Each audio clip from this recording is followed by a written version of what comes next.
She had 6 weeks to find someone willing to fake being her boyfriend at the school's biggest event of the year. Principal Chen's words still echoed through Emma's mind as she erased the chalkboard. The board wants stability, Emma, leadership material. She taught third grade, lived alone with a cat named Fitzgerald, hadn't dated in 2 years. Apparently that made her unqualified for department head. The winter gala was in 6 weeks. Every parent, teacher, and board member would be watching. She needed to look settled, serious, like someone who had her life together. The problem was her life was chalk dust and graded papers in quiet evenings. There was no boyfriend, no prospects. Every friend she texted had laughed or said no, which left one option: Marcus Reid, the architect who dropped his daughter off every morning at 7:45 and never smiled. Dark eyes that looked through people. Lily's father, the man who'd told her once, politely, that he didn't do small talk. She was about to ask him to fake an entire relationship. Her phone was already in her hand.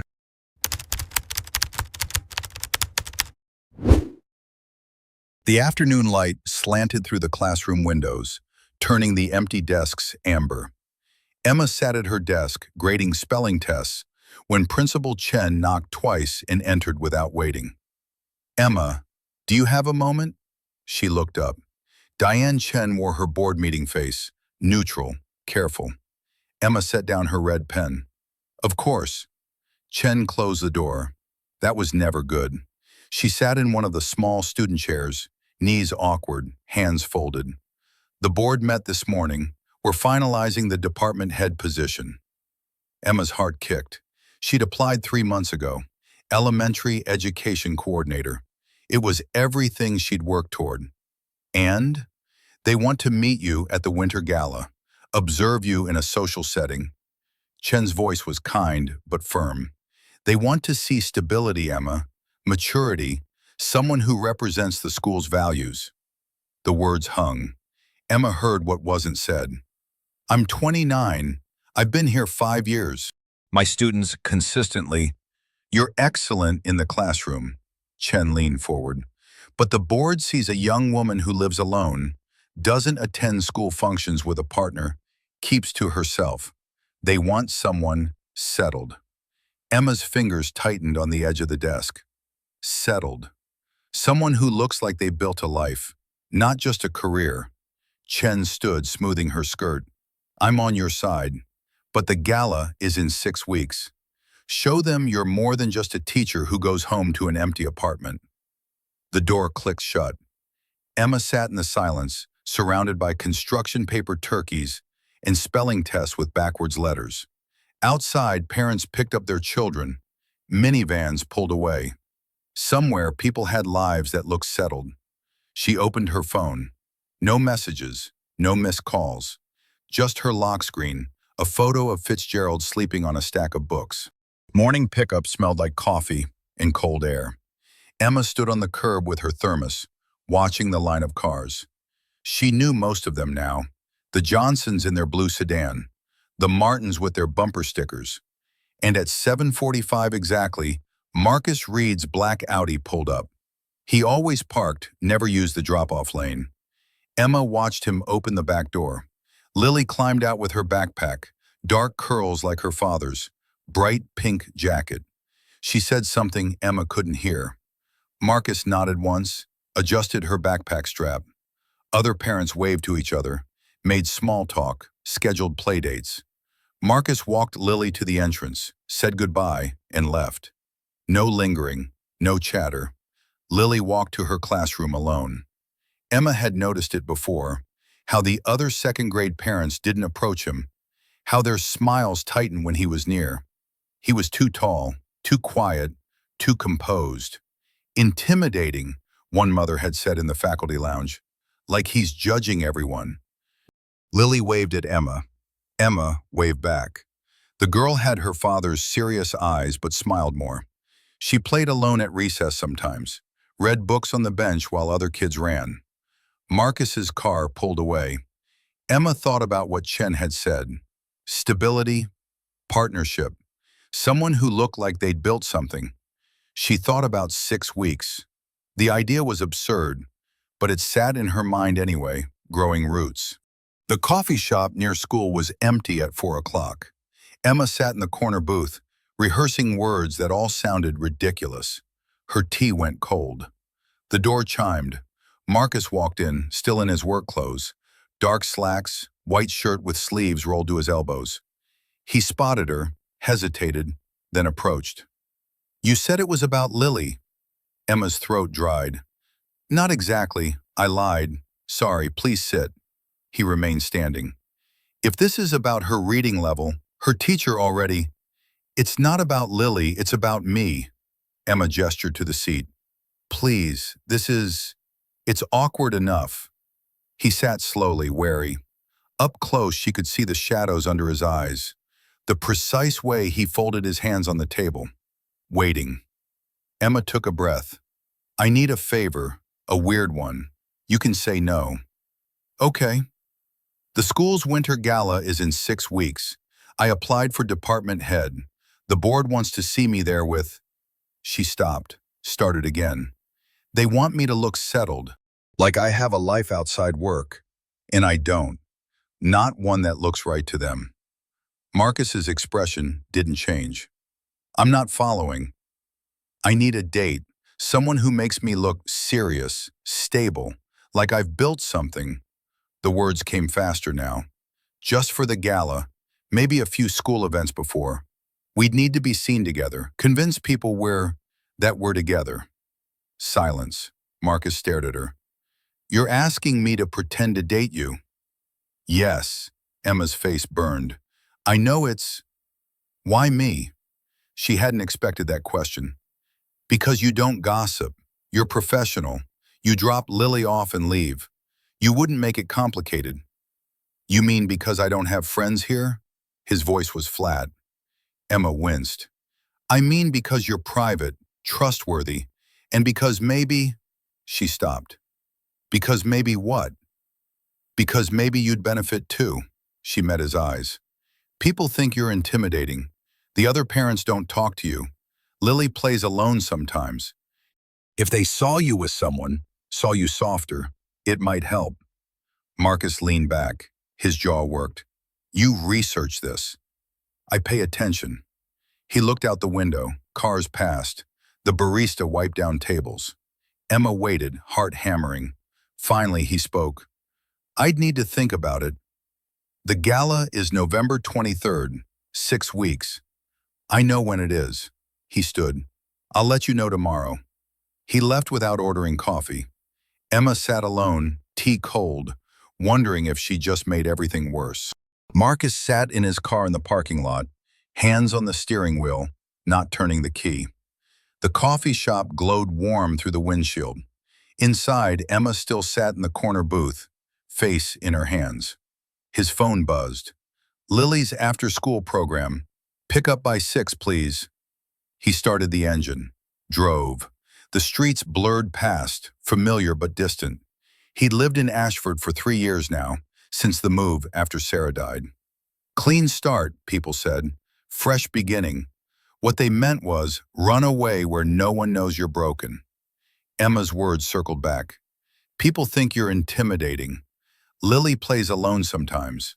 He knew. He saw it. The way other parents stepped back when he approached. How playdates never materialized. Lily never complained, but she'd started bringing library books to recess, reading on benches while kids played tag. Sarah would have fixed it. She'd made friends everywhere. Grocery stores, parks, doctors' offices. She'd made life soft. He'd made it efficient. The after-school program was in the church basement. Lily sat at a table coloring, alone. She looked up when he entered, smiled. "Hi, Dad." "Hi, sweetheart. Ready?" She packed her backpack carefully, thanked the supervisor, walked beside him to the car, buckled herself in. 7 years old and already self-sufficient. In the rearview mirror, he watched her look out the window. "How was your day?" "Good. We learned about fractions." "Did you play at recess?" A pause. "I read the new book from the library." Marcus's hands tightened on the wheel. Did anyone ask you to play? Sophie asked, but then her other friends came and I didn't want to. Lily trailed off. I like reading. They drove home in silence. Marcus made dinner. Lily did homework at the kitchen table. Bath time, story time, bed. The routine was smooth, practiced. He'd built it carefully after Sarah died. Structure meant survival. But Emma's words wouldn't leave. Saw you, softer. Later, after Lily slept, Marcus sat on the porch. November air bit cold. He thought about the gala. He'd pledged a donation months ago. His architecture firm was sponsoring. He'd have to attend anyway. He thought about Emma. Chalk dust on her sleeve that afternoon. The way her voice had cracked when she said she didn't have a life that looked right. He understood that more than she knew. His phone was in his hand before he decided. He typed, I'll do it. We should talk about terms. He hit send before he could reconsider. Emma's apartment smelled like leftover pasta and lavender candles. She sat on the couch with her laptop, Fitzgerald purring beside her, staring at the cursor blinking in a blank document. Our story, draft 1. She typed. We met at a parent-teacher conference. No, too boring. She deleted it. We met at the school fundraiser last spring. Better, neutral. She kept typing. We started talking about architecture and education, found common ground, started having coffee. It grew from there. It sounded fake even to her. She saved it anyway. Her phone buzzed. Marcus, I'll do it. We should talk about terms. Emma stared at the message. Relief and panic arrived simultaneously. She typed back, tomorrow after school? Same coffee shop? His reply came fast. 4 o'clock. She set the phone down, looked at Fitzgerald. I'm actually doing this. The cat blinked slowly, unimpressed. Emma pulled up a new document, started listing things they'd need to coordinate, public appearances, backstory, how affectionate to appear, what to tell Lily. The list grew longer. Her anxiety grew with it. She thought about Marcus in the coffee shop, the careful way he'd sat, hands folded, the flatness in his voice when he'd said, because I don't have friends here. She'd heard him without meaning to. She'd weaponized his loneliness to get what she wanted. Emma closed the laptop, went to the window. Outside, Ashford was dark and quiet. Streetlights made halos in the cold air. Somewhere in this town, Marcus was putting his daughter to bed. Somewhere, Principal Chen was probably emailing the board about promising candidates. Emma had always followed the rules. Good grades, good college, good teaching program. Every box checked. And still, it wasn't enough. Still, someone looked at her life and saw gaps. She picked up her phone, typed a message she didn't send. I'm sorry I asked you to fake this with me. I'm sorry we both have to pretend to be something we're not, just to be taken seriously. She deleted it, typed instead, thank you. I'll make this as painless as possible. His reply was simple. See you tomorrow. Emma turned off the lights. Fitzgerald followed her to bed. She lay awake, rehearsing conversations, building a relationship that didn't exist. Outside, the wind picked up. November settling in. 6 weeks until the gala. 6 weeks to become someone she wasn't. She closed her eyes and tried not to think about what happened after. The school hallways smelled like disinfectant and pencil shavings. Emma walked toward her classroom, arms full of books, when she saw Marcus by the bulletin board. He was reading the November calendar. Lily stood beside him, backpack on. Emma slowed. They'd agreed yesterday, start small, let people notice gradually. She approached casually. Morning. Marcus turned. His expression was carefully neutral. Morning. A pause, then quieter. Can I walk you to your room? Emma's pulse jumped. Public. Observable. She managed a smile. Sure. They walked side by side. Lily skipped ahead, oblivious. Other teachers passed, nodded hello. Emma felt their eyes linger. Marcus's hand brushed hers. Accidental or intentional, she couldn't tell. She almost pulled away. Didn't. At her classroom door, he stopped. Lily had already run ahead to find her own class. They were alone but visible. The hallway stretched behind them, full of morning traffic. "This feels unnatural," Marcus said quietly. "It is unnatural." Emma shifted her books. "We'll get better at it." He looked at her then, really looked. "You don't have to do this. There are other jobs." "I want this job. I've earned it." Something flickered across his face. Understanding, maybe. He nodded once. "Then we make it believable." He reached for her hand. His palm was warm, calloused. Emma's breath caught. She'd expected awkwardness. Instead, it felt steady, solid. "See you after school?" he said, normal volume now, performative. "Yes. Coffee? I'll pick you up at 4. He squeezed her hand once and walked away. Emma stood in her doorway watching him go. Down the hall, Margaret from 5th grade was staring, coffee cup frozen halfway to her mouth. Emma waved.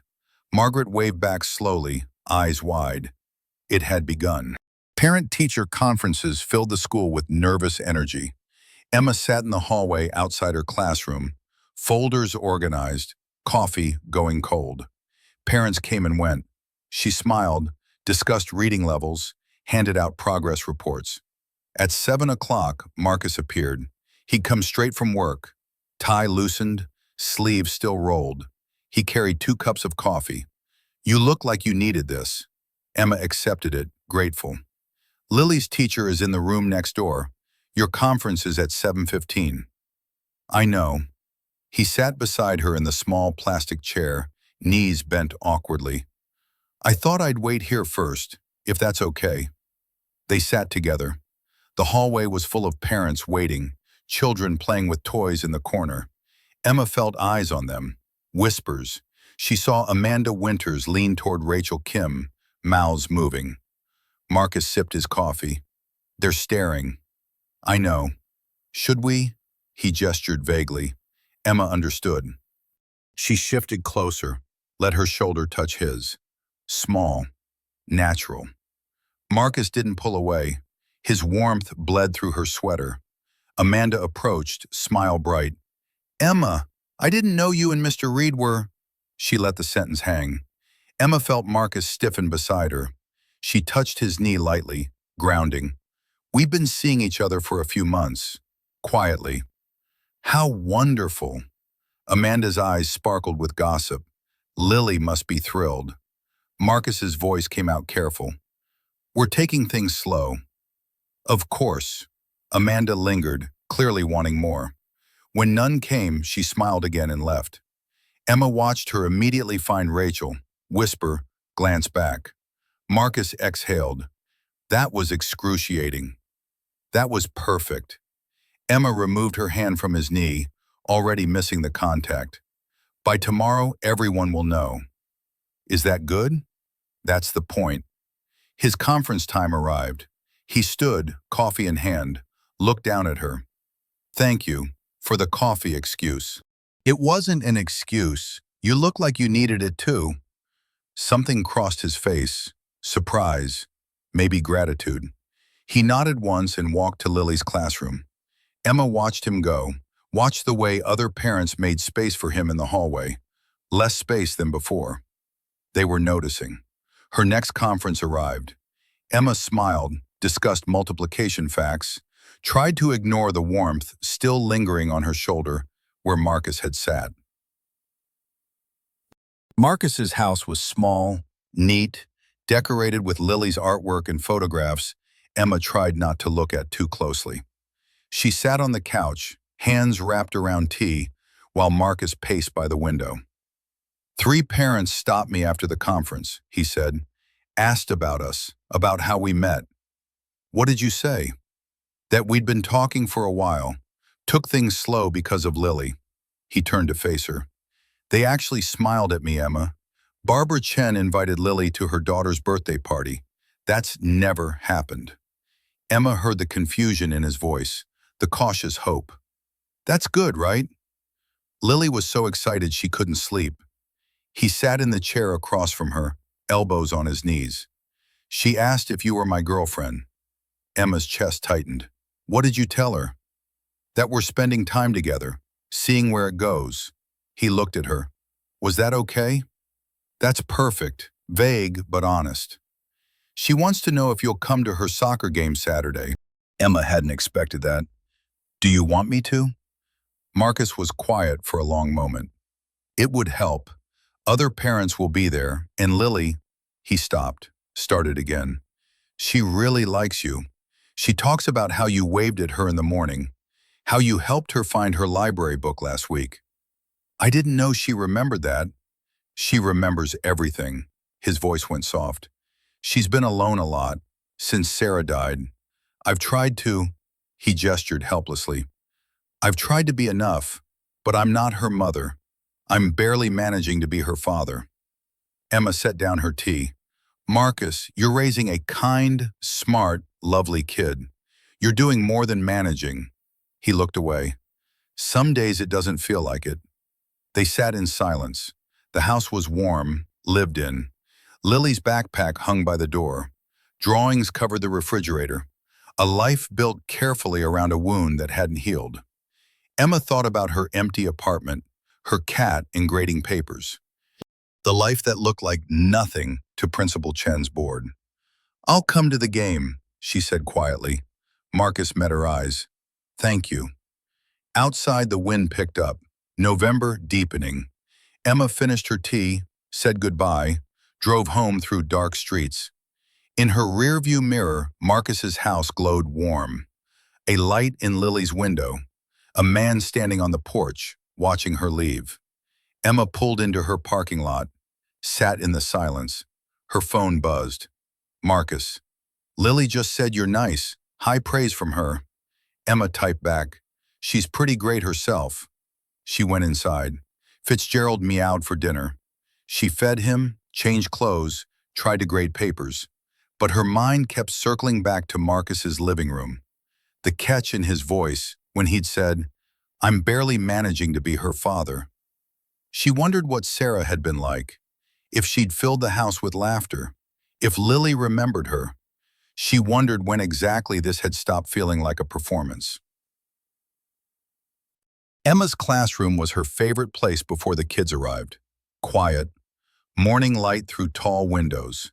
She arranged books on the reading corner shelf, prepped the day's lesson, narrative writing, telling true stories. The irony wasn't lost on her. She wrote on the board, what makes a story feel real? Her students arrived in bursts of noise and energy, third graders with gap-toothed smiles and untied shoes. They settled into their seats. Emma took attendance, led them through morning routine. Today we're talking about authentic storytelling, she said, perching on her desk edge. What does authentic mean? Hands shot up. Real, called out James. True, said Sophie. Maya, quiet in the back, raised her hand slowly. Not pretend. Emma nodded. Exactly. Stories that come from real feelings, real experiences. Even if the details are made up, the emotions are true. She gestured to the board. So what makes a story feel real versus feel fake? Details, said James. Like describing things. Emotions, offered Sophie. Making characters feel things. Maya spoke again, softer. When the writer isn't lying. Something in her voice made Emma pause. What do you mean, Maya? The girl looked down. Sometimes people write happy things when they're sad, to make it seem better, but you can tell they're lying. The classroom went quiet. Emma saw it suddenly. Maya's stories, always about perfect families, happy dinners, parents who never fought, the girl who sat alone at recess reading, just like Lily. That's really insightful, Emma said gently. Sometimes we write what we wish was true instead of what is true. And you're right, readers can feel that. She moved to the board, wrote, authentic equals brave enough to tell the truth, even when it's hard. The lesson continued. Kids wrote their own stories. Emma circulated, reading over shoulders, offering guidance. But Maya's words stayed, when the writer isn't lying. Emma thought about Saturday's soccer game, about sitting in the bleachers beside Marcus, performing closeness, about Lily's excitement when Marcus mentioned Emma might come. At recess, she watched through the window. Maya sat on a bench, writing. Lily, 2 grades younger, sat on a different bench, reading. 2 kids alone in different ways. Emma pulled out her phone, texted Marcus, "Still okay if I come Saturday?" His reply, "Lily's been talking about it all week. 10 o'clock, Riverside Field." Emma typed, "I'll be there," then paused, added, "Looking forward to it." She meant it. That was the problem. Somewhere between the awkward coffee shop conversation and last night's tea in his living room, this had become real to her.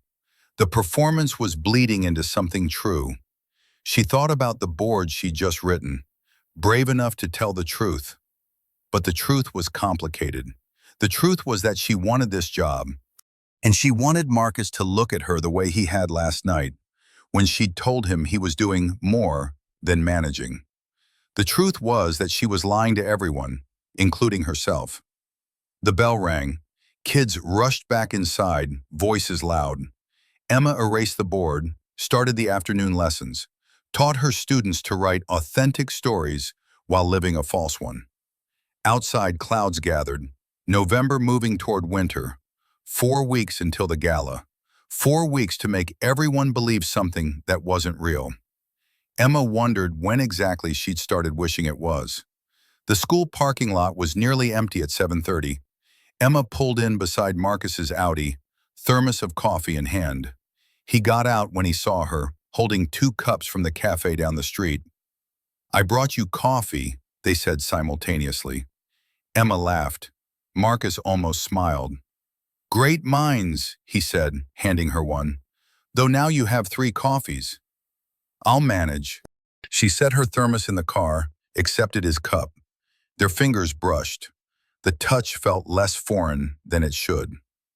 This is becoming a habit. Habits make things believable. He locked his car.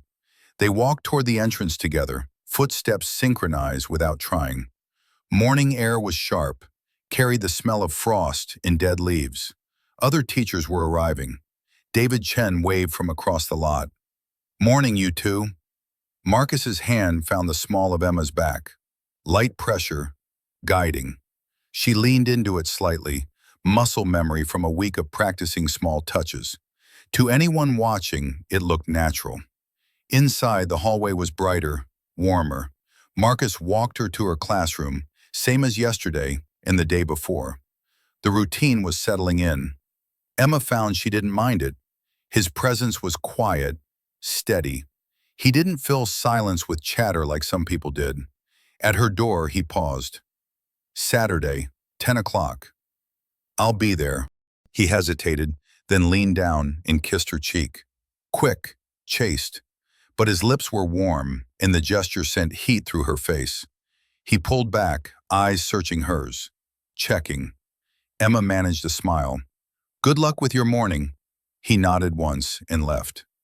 Emma entered her classroom, touched her cheek where his lips had been, and tried to remember this was all pretend. After-school pickup was chaos. Parents everywhere, kids running, backpacks dragging. Emma stood by her classroom door, waving goodbye to her students. Marcus appeared at 4:15, later than usual. Lily wasn't with him. "Sorry," he said, slightly breathless. "Conference call ran long. Lily's in aftercare." "You didn't have to come by." "I wanted to." He glanced into her classroom. "Can I come in for a minute?" Emma stepped aside. He entered slowly, taking in the space. Book-lined shelves, alphabet posters, student artwork covering every wall. A reading nook with beanbags and fairy lights. Her desk was organized chaos. Papers, coffee mugs, a framed photo of Fitzgerald. Marcus walked to the window.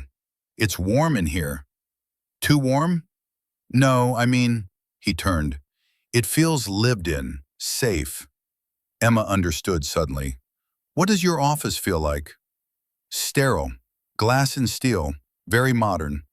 He picked up a book from the reading nook, Where the Wild Things Are.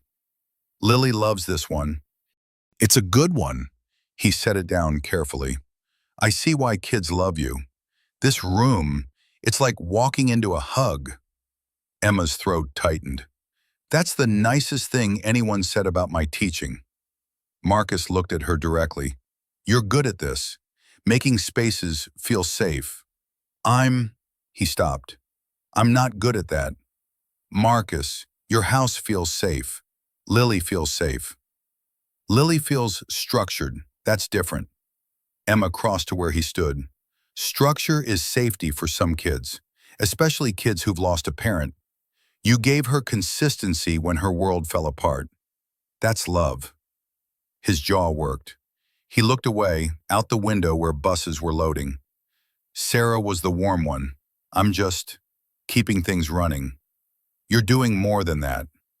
They stood in silence. The classroom was empty now, just the two of them surrounded by alphabet letters and children's drawings. Emma saw him clearly in this moment. Not the intimidating architect, not the careful performer, just a tired father trying his best.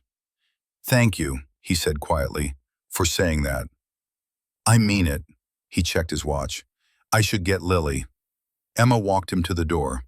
In the hallway, no one was watching, but Marcus's hand found hers anyway, squeezed once. See you Saturday. See you Saturday. He left. Emma returned to her classroom, sat at her desk, stared at the pile of ungraded papers. She picked up her phone, opened the photo she'd taken yesterday, Lily waving from the morning drop-off line. She'd taken it to remember details for the performance, to make her stories about their relationship more believable. But now she looked at it and just saw a sweet kid who deserved more friends.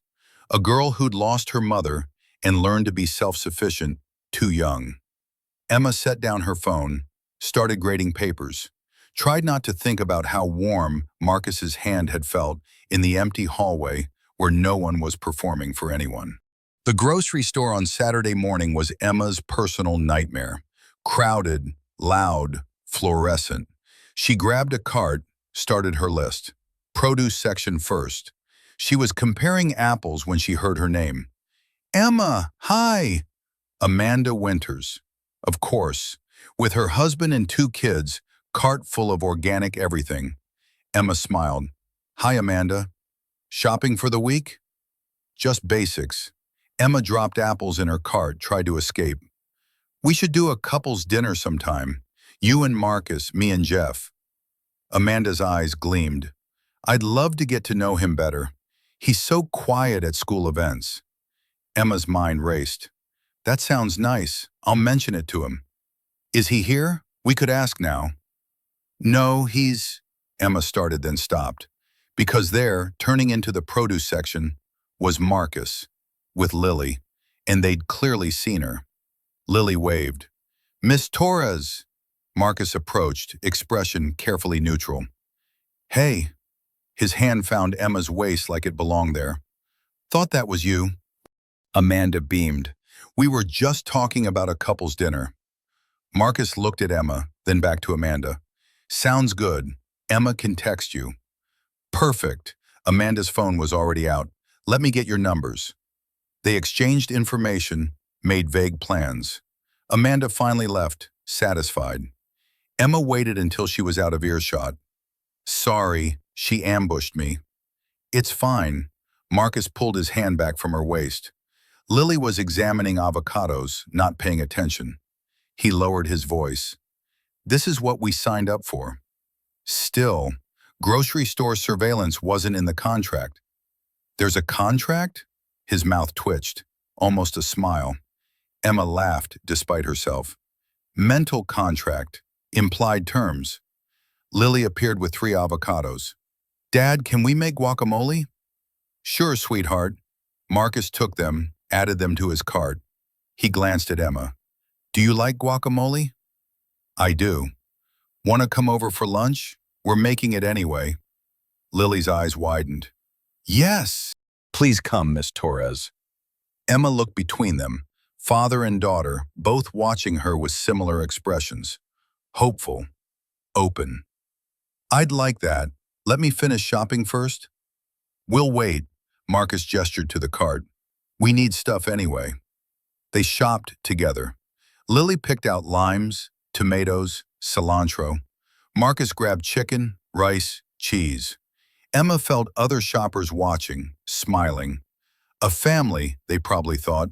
How nice. At checkout, Marcus paid for his groceries, then tried to pay for Emma's. She stopped him. We're not there yet. Not where? The stage where you pay for my groceries. We've only been dating 2 weeks. His expression shifted, understanding. Right, pacing.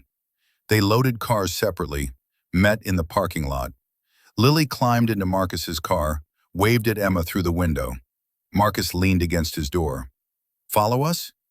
Yeah, I'll be right behind you. She was. Through quiet Saturday streets, past houses with Halloween decorations still up, into a neighborhood she'd never visited. Marcus's house was at the end of a cul-de-sac. Small yard, neat hedges, bicycles in the driveway. Emma parked, grabbed her groceries. Lily held the door open like a tiny host. Welcome to our house. Inside smelled like coffee and cinnamon, lived in, warm, exactly like Marcus had described her classroom, safe. Emma set down her bags. Thanks for inviting me. Marcus was already unpacking groceries. Lily, can you show Miss Torres where to put her food? In here. Lily led Emma to the kitchen. Marcus moved efficiently, putting things away, starting prep. Emma helped without being asked. They worked around each other easily, surprising both of them. Lily sat at the counter, mashing avocados. Marcus chopped tomatoes. Emma squeezed limes. Outside the window, neighbors walked dogs. The world continued, ordinary and kind. Marcus glanced at her. This okay? More than okay. Emma meant it. This is really nice. Lily looked up. Dad doesn't usually have people over. Lily, Marcus said quietly, it's true. The girl shrugged. Grandma visits sometimes, but not friends. Emma saw Marcus's shoulders tighten. She kept her voice light. Well, I'm honored to be here. They finished making guacamole, ate lunch at the small kitchen table. Lily told stories about soccer practice, about her friend Sophie, about the book she was reading. Marcus listened, added small details, made sure Lily ate her vegetables. Emma watched them together. The way Marcus cut Lily's chicken without being asked. How he knew she didn't like raw onions before she said anything. Small acts of love, built over years. The kind of intimacy that couldn't be faked. After lunch, Lily asked to watch a movie. Marcus set her up in the living room, returned to the kitchen where Emma was washing dishes. You don't have to do that. I want to help. They cleaned together. Quiet, companionable. Marcus dried while Emma washed. When they finished, he poured more coffee. They sat at the table, could hear Lily's movie playing in the other room. Thank you, Marcus said, for coming, for being natural with her. Yeah, he traced the rim of his mug. She needs that. People who don't treat her like she's fragile. She's not fragile. She's resilient. There's a difference. Marcus looked at her. You see that? I'm a teacher. I see a lot of kids. Lily's special. Emma hesitated. Can I ask about her mother? His expression shuddered slightly. What do you want to know? Whatever you're willing to share. Marcus was quiet for a long time. Outside, someone mowed a lawn. Inside, animated voices chattered from the TV. Finally, he spoke. She was everything I'm not. Warm, outgoing, made friends instantly. She could walk into a room and make it feel like home. He paused. She got sick when Lily was 4. Brain tumor. 18 months from diagnosis to... He stopped. Lily was 6 when she died. Old enough to remember, not old enough to understand. Emma's chest ached. I'm sorry. We moved here after, fresh start, but I never figured out how to, he gestured vaguely, how to be both parents. I can do structure, routine, homework. I can't do the other part, the part that makes life feel warm. Marcus, your house is warm. I felt it the moment I walked in. That's Sarah's doing. I haven't changed anything. Lily needs, his voice cracked. She needs to remember her. Emma reached across the table, took his hand. You're honoring her by keeping Lily's mother alive in this house.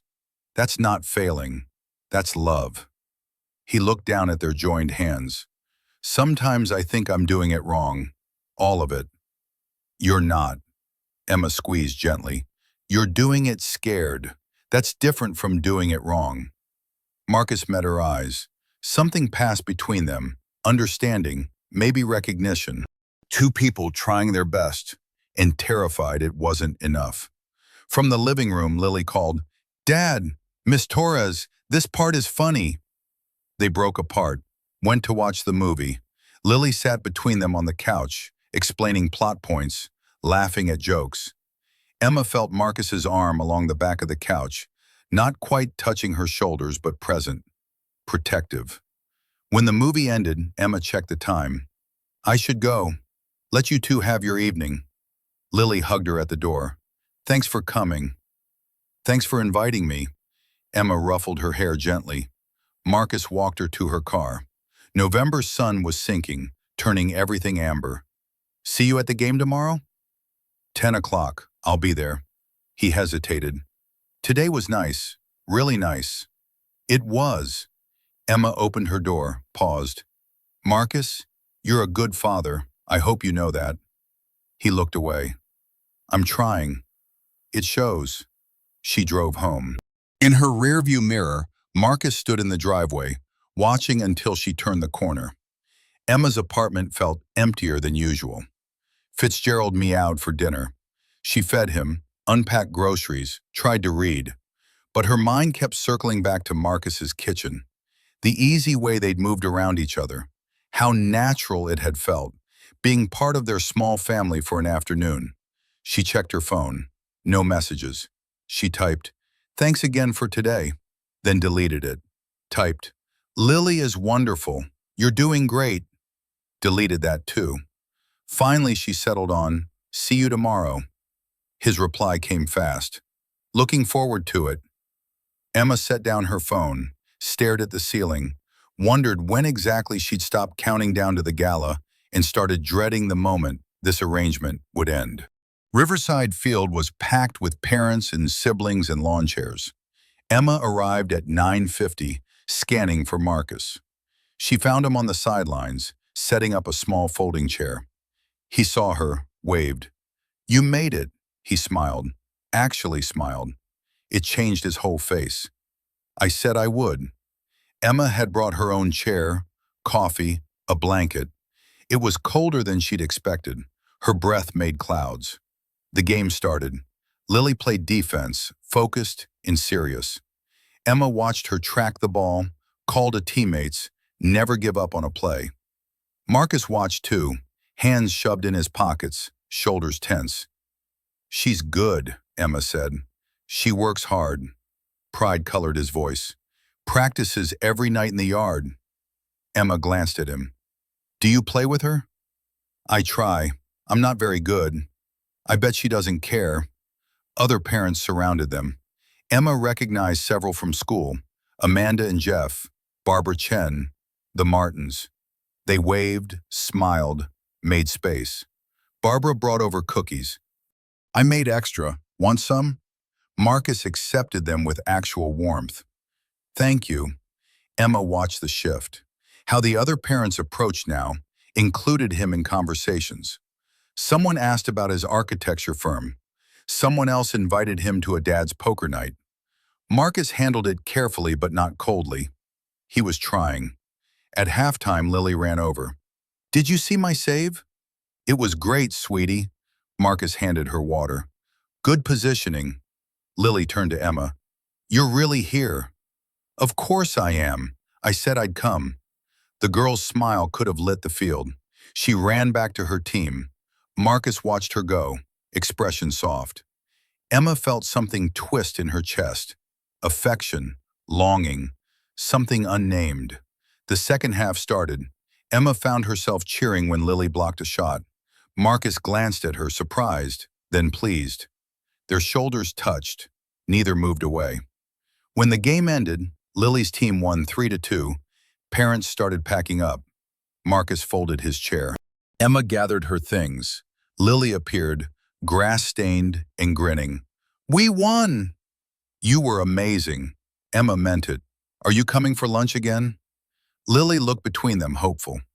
Marcus caught Emma's eye. A question. She nodded. "If your dad doesn't mind." "I don't mind." They went to a diner nearby. Lily ordered pancakes, told them about every play in detail. Marcus listened patiently. Emma added commentary. They felt like a unit. In the diner booth, Emma sat beside Lily, Marcus across from them. He looked at them both, his daughter chattering happily, this woman who'd somehow become part of their routine. His expression was complicated, grateful but cautious, like he was waiting for something to break. After lunch, in the parking lot, Lily hugged Emma goodbye. "See you Monday, Miss Torres." "See you Monday." Marcus walked Emma to her car. Other families passed, waved. He waited until they had relative privacy. "Thank you for coming, for all of this. I wanted to be here. Still, you didn't have to." He leaned against her car. "Lily's happier than she's been in months. The other parents actually talked to me. This is..." He shook his head. "This is working." Emma should have felt victorious. Instead, she felt hollow. "Good, that's good." "Emma," he said her name carefully. Are you okay?" "I'm fine," she forced a smile. "Just tired. I'll see you Monday?" "Monday," he straightened. "Same time, same coffee shop parking lot?" "It's a date." The words came out automatic, ironic. She got in her car before he could respond. She drove home. The afternoon stretched empty. She tried to grade papers, clean her apartment, call her sister. Nothing stuck. Her mind kept replaying the moment in the diner. How easy it had felt. How right. How absolutely fake it all was. Her phone buzzed. "Marcus, Lily wants me to tell you she thinks you're cool." Her words, not mine. Emma typed back. "Tell her she's pretty cool too." A pause. Then, "For what it's worth, I think you're pretty cool too." Emma stared at the message, set down her phone, buried her face in her hands. Fitzgerald jumped onto her lap. She stroked his fur, tried to organize her thoughts. 4 weeks until the gala. 4 weeks to maintain this performance. Then what? They'd break up quietly? Go back to polite nods in the parking lot? Pretend these weekends never happened? She thought about Lily's smile when Emma had shown up at the game, about Marcus's careful warmth with the other parents, about how her own life felt fuller now, even though it was built on lies. Outside, November darkened. Emma pulled the blanket tighter. Tomorrow was Sunday. She'd do laundry, meal prep, plan next week's lessons. Normal life. Except nothing felt normal anymore. Her phone buzzed again. "Marcus, thank you, really, for everything." Emma typed, "You're welcome," then sat staring at the screen, willing herself to leave it at that. But her fingers moved anyway. "Today was really nice." His reply, "Yeah, it was." Emma closed her eyes. She was in trouble, the kind that would hurt when it ended. But she couldn't seem to stop. The faculty lounge smelled like burnt coffee and photocopier toner. Emma sat alone at lunch, grading papers, when Margaret and David arrived. They grabbed chairs, sat across from her. "So," Margaret said, grinning, "you and Marcus Reid." Emma didn't look up. "Me and Marcus Reid." "How long?" David asked. "A few months. We kept it quiet." Margaret leaned forward. "How did you he's so reserved. How did that conversation start?" Emma had rehearsed this. "We ran into each other at a coffee shop, started talking, found we had more in common than we thought." She looked up, casual. It grew from there. That's so sweet, Margaret sighed. I saw you two at the game Saturday. He looked at you like, she gestured vaguely. Like what? Like you matter. Like you're not just, Margaret stopped. Sorry, that came out wrong. Emma understood. Like I'm not just another obligation? Yeah. Emma set down her pen, looked at them both. What do people say about him? David and Margaret exchanged glances. Finally, David spoke. That he's intimidating, that he never smiles, that he hesitated, that he's still grieving, Margaret finished softly. His wife died, what, 3 years ago? About that. People wondered if he was ready to, Margaret trailed off. But clearly he is. Clearly he's moved on. Emma's stomach twisted. Right, moved on. You're good for him, David said. He seems lighter, more present. And Lily, he smiled, that kid adores you. She's a sweetheart. They talked a bit more, then left for their classrooms. Emma sat alone, surrounded by papers and lies. She thought about what Margaret had said. He looked at you like you matter. Did he? Or was he just a really good actor? Her phone buzzed. Marcus. Lunch meeting ran late. Will you be around after school? Emma. I'll be in my classroom until 5. Marcus. See you then. Emma packed up, headed back to her room. Her students arrived, loud and energetic. She taught fractions, moderated a debate about the best lunch food, helped Maya with a writing assignment. Maya's story was different today, darker, about a girl whose parents fought, who pretended everything was fine. Emma read it, heart sinking. Maya, is this true? The girl looked down. They're getting divorced. They told me last night. Emma pulled a chair beside her. I'm so sorry. They said it's not my fault. Maya's voice was small. But they stopped being happy. I could tell. Sometimes adults... Emma stopped. What could she say? That sometimes love ended? That sometimes pretending made things worse? Sometimes adults have to make hard choices. But it doesn't mean they love you any less. Maya nodded, not convinced. Can I finish my story? Of course. Emma watched her write, thought about her own lessons on authenticity, about telling the truth even when it's hard, about how she was failing her own standards. After school, Marcus arrived at 4:30. Emma's classroom was empty. He entered quietly, closed the door. Hey, Emma set down papers. How was your day? Long, complicated. He sat in a student chair, too big for it. I've been thinking. Emma's pulse jumped. About? The gala is in 3 weeks. We should, he paused. We should probably be seen together more. Make it really convincing. Right, good idea. Emma kept her voice even. What did you have in mind? Dinner this week? Somewhere public. Maybe the Italian place downtown. Friday night. Okay.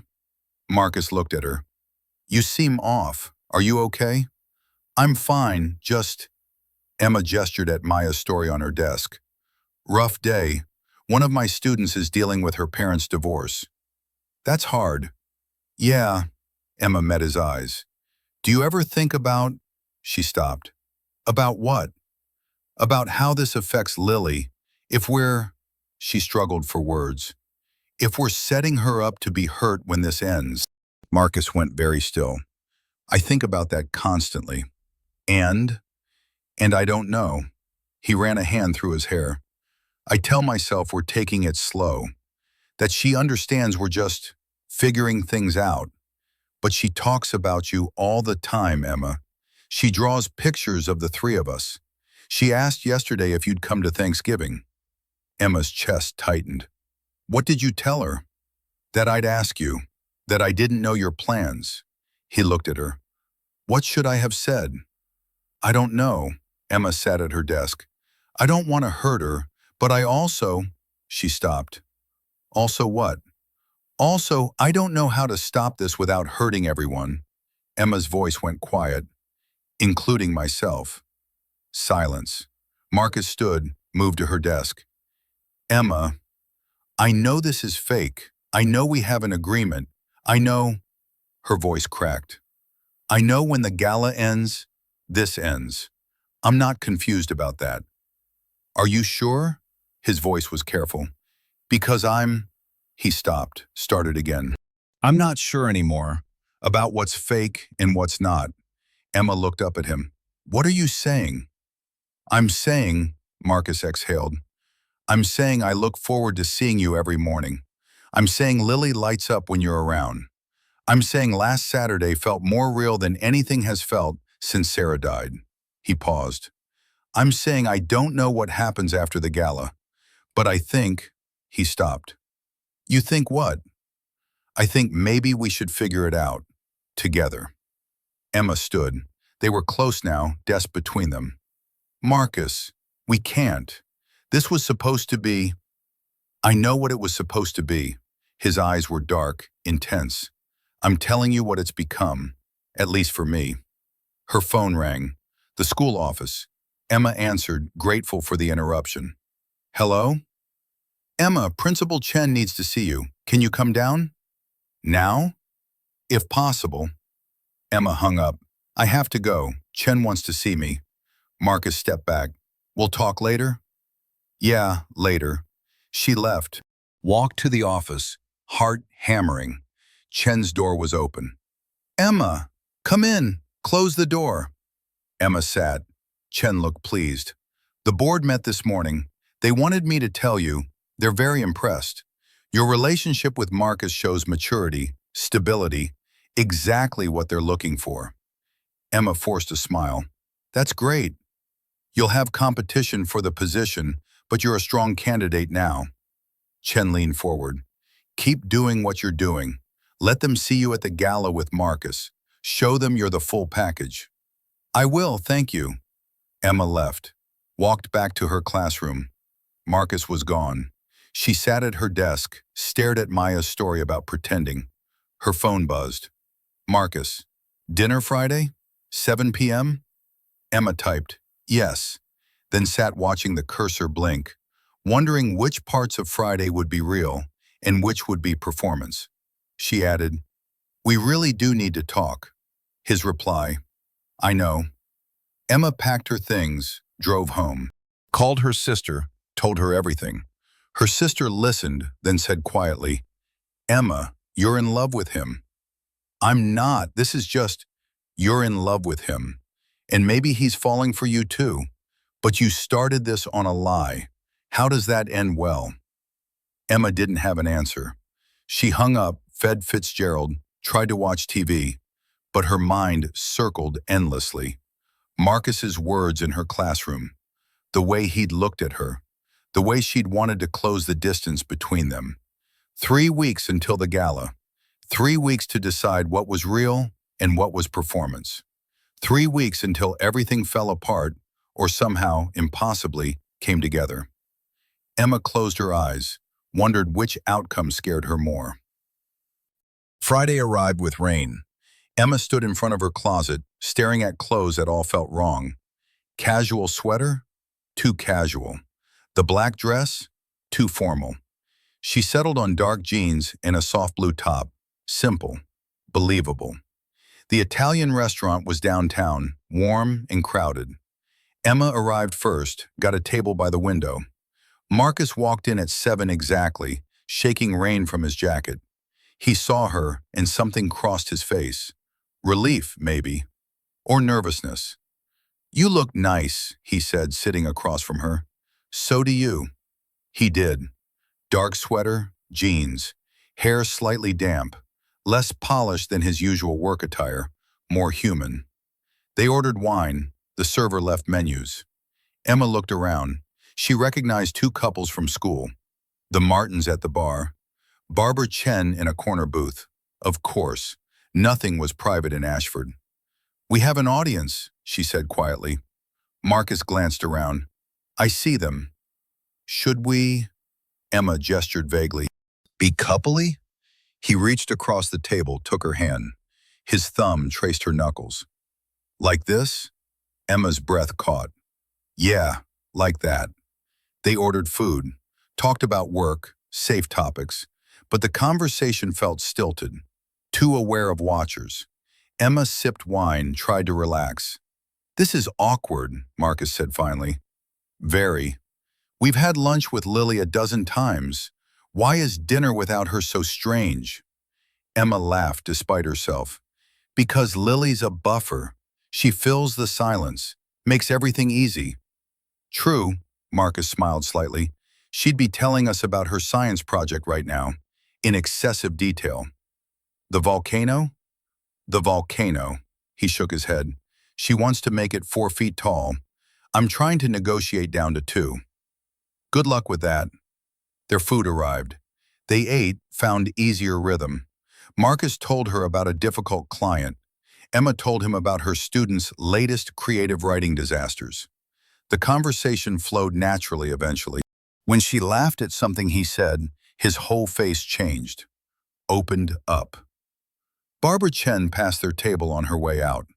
"You two look wonderful together. So happy." "Thank you," Emma said automatically. After Barbara left, Marcus leaned back. "Is it always going to be like this? Performance art?" "Until the gala, probably." "And after?" His eyes met hers. "What happens after?" Emma's throat tightened. "I don't know." "Emma," he said her name carefully, "I meant what I said in your classroom. This has become—" He stopped as the server returned with dessert menus. They declined, asked for the check. Outside, rain had softened to drizzle. They stood under the restaurant awning, watching cars pass. "We should talk," Marcus said. "Really talk. Not here." "Your place?" "Lily's at a sleepover. My place is empty." They drove separately.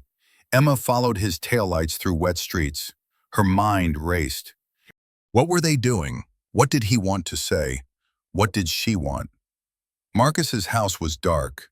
He unlocked the door, turned on lights. The living room looked strange without Lily. Too quiet, too still. Marcus took Emma's coat. "Coffee? Wine?" "Wine." He poured 2 glasses. They sat on the couch, careful space between them. Rain tapped the windows. Emma held her glass, didn't drink. "Okay," she said. "We're talking. Say what you need to say." Marcus set down his wine. "I don't want this to end after the gala." Emma's heart stopped. "What?" "This. Us. Whatever this is." He looked at her. "I know we started this as an arrangement. I know the reasons were practical. But somewhere," he gestured helplessly, "somewhere it became real for me. Marcus, I like seeing you every morning. I like how Lily talks about you constantly. I like—" He paused. "I like you, Emma. Not fake you. Real you. The person who shows up to soccer games and helps make guacamole and sits with Maya when she's struggling." Emma couldn't breathe. "This is complicated." "I know. We started this on a lie. The whole school thinks—" "Let them think it. What if we just—" He stopped. "What if we make it true? Stop pretending and just see where it goes." Emma stood, paced to the window. Rain blurred the glass. "I don't know if I can do that." "Why not?" "Because what if it doesn't work? What if we try and fail and then Lily gets hurt? And we still have to see each other every day at school? And—" Her voice cracked. "And what if I've already fallen for you and this ends badly and I lose everything?" Silence. She hadn't meant to say that last part. "Emma," Marcus was behind her, close. "Turn around." She did. He stood inches away, eyes dark and serious. "You've fallen for me?" "I—" Emma tried to find words. "I don't know, maybe." "Yes." She laughed bitterly. "This is such a mess. It doesn't have to be. How? How is this not a disaster waiting to happen?" Marcus reached up, tucked hair behind her ear. Gentle, careful. "Because maybe we stop waiting for disaster and just try. Really try. Not for the board or the other parents or anyone else. Just for us." Emma's eyes burned. "What if I'm not ready?" Then we go slow, slower than we have been. We figure it out. His hand cupped her cheek. But I need to know. Do you want to try? Real, not fake? Emma closed her eyes, felt his thumb brush her cheekbone, felt the warmth of him, the steadiness. She thought about Saturday mornings in the parking lot, lunch at his kitchen table, the way Lily smiled when Emma arrived, the way Marcus looked at her like she mattered. She opened her eyes. I want to try. Yeah? Yeah, Emma's voice steadied. But slowly, and we have to tell people eventually that this didn't start months ago, that we'll figure it out. Marcus smiled, really smiled. Together. He leaned down, gave her time to pull away. She didn't. His lips touched hers, soft and questioning. Emma kissed back, gentle at first, then deeper. His hands slid into her hair. Her fingers gripped his sweater. The kiss was nothing like their performance. It was real, messy and uncertain and absolutely right. When they broke apart, both breathless, Marcus rested his forehead against hers. So we're doing this. We're doing this, Emma laughed shakily. We're insane. Probably. They stood there, holding each other, rain drumming outside. Emma felt terrified and hopeful in equal measure. This could still end badly, but maybe it wouldn't. I should go, she said quietly, before this gets more complicated. Yeah. Marcus walked her to the door, kissed her again, slower this time. See you Monday? See you Monday. Emma drove home through rain, lips still tingling, heart racing. She just agreed to turn their fake relationship real. She just kissed Marcus Reid in his empty house. She just made everything infinitely more complicated. Her phone buzzed at a stoplight. Marcus. Thank you for being brave enough to try. Emma typed back, thank you for asking. She got home, fed Fitzgerald, sat on her couch in the dark. Outside rain poured. Inside, everything had shifted. In 3 weeks, she'd go to the gala on Marcus's arm. But now it wouldn't be performance. Now it would be real.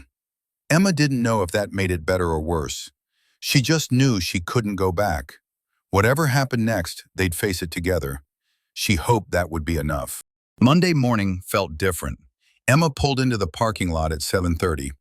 Marcus was already there, leaning against his car. When he saw her, he smiled. That smile. Emma got out. They met between their cars. Hi. Hi. His hand found hers, squeezed. How was your weekend? Quiet. Yours? Lily asked approximately 400 questions about whether you're really my girlfriend now. Emma's stomach flipped. What did you tell her?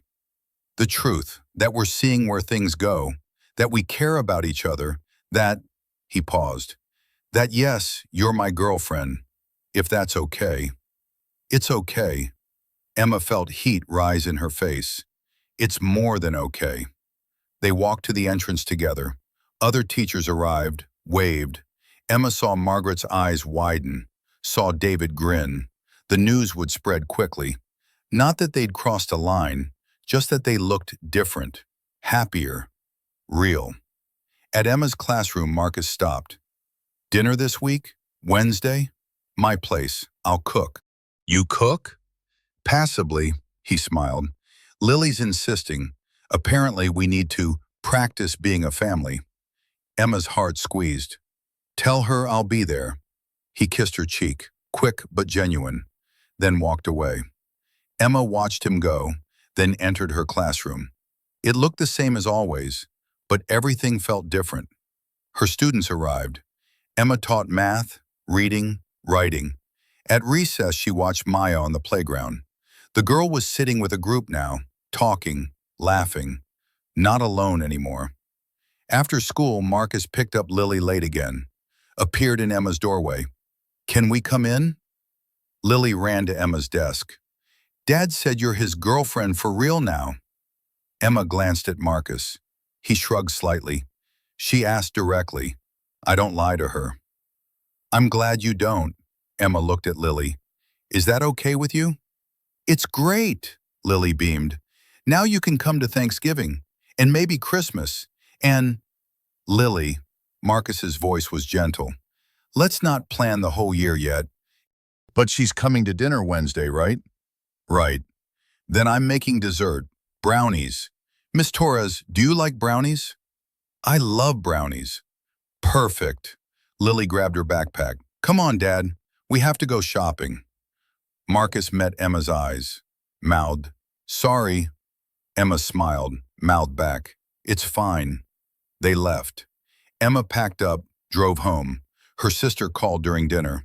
So, what happened after the Italian restaurant? Emma told her everything. The conversation, the kiss, the agreement to try for real. Her sister was quiet for a long moment.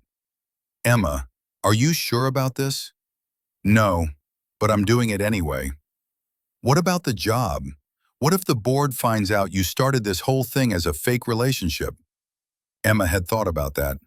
I'll withdraw my application if I have to. The job isn't worth... She stopped. It's not worth losing what might be real. Wow, you really are in love. I didn't say, you just picked him over your dream job. That's love, Emma. After they hung up, Emma sat with that thought. Was it love? Or was it infatuation born from proximity and performance? She didn't know yet, but she wanted to find out. Wednesday arrived. Emma went straight from school to Marcus's house. Lily answered the door, flower on her cheek. We're making brownies. Come help. The kitchen was chaos, ingredients everywhere. Marcus stirred something on the stove, looking slightly overwhelmed. Emma tied on an apron. What can I do? They cooked together. Lily mixed brownies. Marcus made chicken and roasted vegetables. Emma set the table. They moved around each other easily now, pattern established.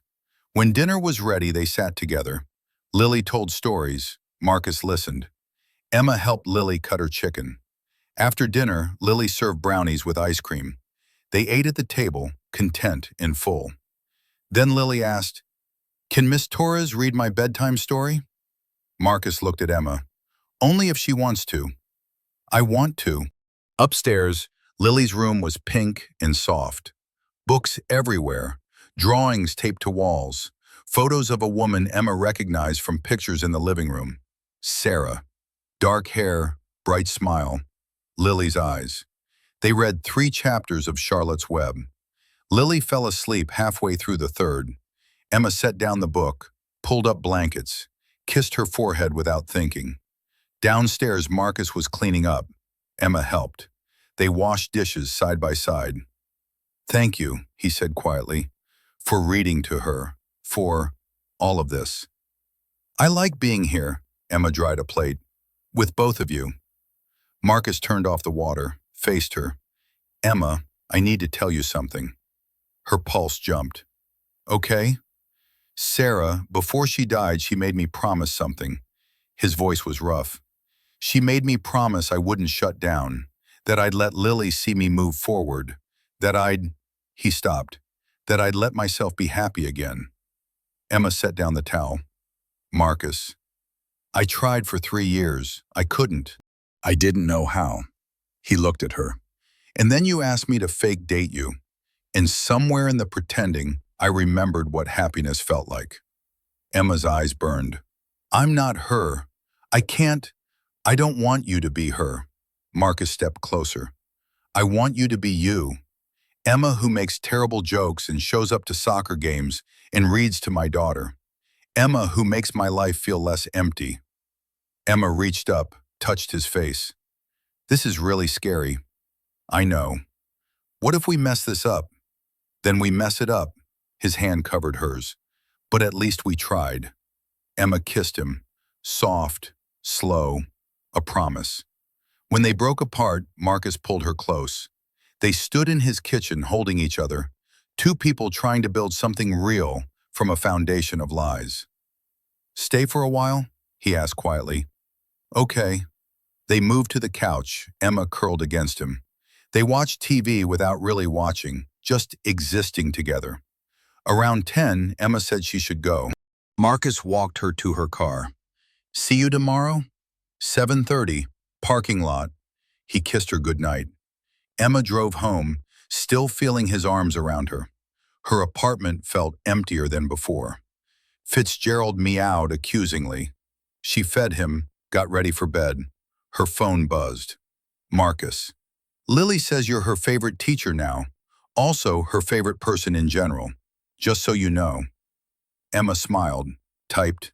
She's pretty great herself. You both are. His reply. 2 weeks until the gala. Think we'll make it? Emma. We'll make it. She meant it.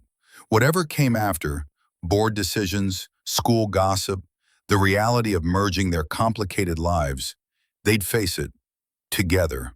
Not fake, real. Emma turned off the light, closed her eyes.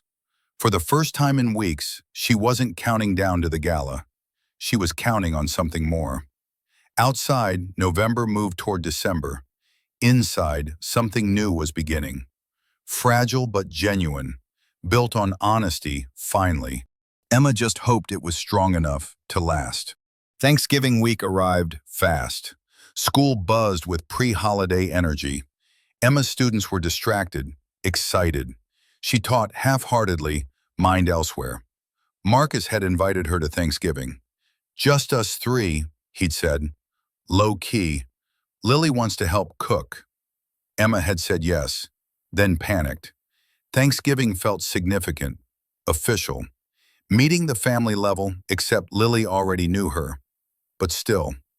Tuesday afternoon, Emma stayed late grading papers. Someone knocked. She looked up. Marcus stood in her doorway, unusual for midday. Hey, is everything okay? He closed the door. Rachel called. Emma's stomach dropped. Sarah's friend? Yeah. Marcus sat in a student chair. She saw us at the Italian restaurant. He ran a hand through his hair. She thinks I'm moving too fast, that I'm not ready, that I'm going to hurt Lily. What did you tell her? That it's not her decision.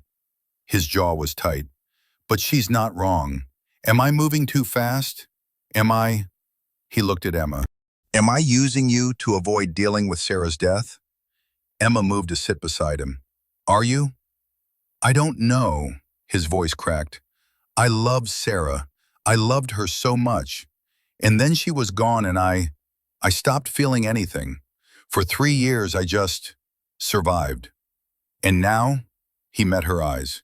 Now I feel things again. With you. And I don't know if that's healthy or if I'm just avoiding grief by Marcus. Emma took his hand. Grief doesn't work on a timeline.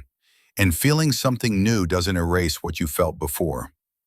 Rachel said I owe it to Sarah's memory to heal properly, not rush into something new. What do you think Sarah would want? Marcus was quiet. Finally, she told me not to shut down. She told me, his voice broke. She told me Lily needed to see that love wasn't something to be afraid of, that moving forward wasn't betrayal. Then that's your answer. But what if I hurt you? What if I'm not ready and Emma squeezed his hand. Then we'll deal with it, together. But you don't get to make that decision for me. I know the risks. I'm choosing this anyway. Marcus pulled her close, held her tight. I don't deserve you. Stop, Emma pulled back. Don't do that. We deserve each other. We're both imperfect, both scared, but we're trying. He kissed her forehead. Thanksgiving still on? Thanksgiving is still on. He left. Emma sat alone, thinking about Rachel's words. Moving too fast. Not ready. Maybe she was right. Maybe this would end badly. But Emma was tired of playing it safe. Tired of living by other people's timelines. Her phone buzzed. Principal Chen. Board would like to meet you next week. Short meeting. Let me know your availability. Emma stared at the message. The job. She'd almost forgotten. She typed back. Tuesday afternoon works. She should have felt excited. Instead, she felt hollow. The job that had driven this whole arrangement suddenly felt less important, less real. Thanksgiving arrived. Emma drove to Marcus's house with pie and wine. Lily opened the door, apron on. "You're here! We're making stuffing!" The house smelled incredible. Marcus looked stressed, hair mussed, timing 4 dishes. Emma jumped in. They cooked together, Lily helping where she could. It was chaotic and warm and felt startlingly like family. They ate at 3. Lily said grace, something simple about being thankful for food and family and Miss Torres being here. Emma's throat tightened. Over dinner, Lily asked, "Are you going to the gala with Dad?"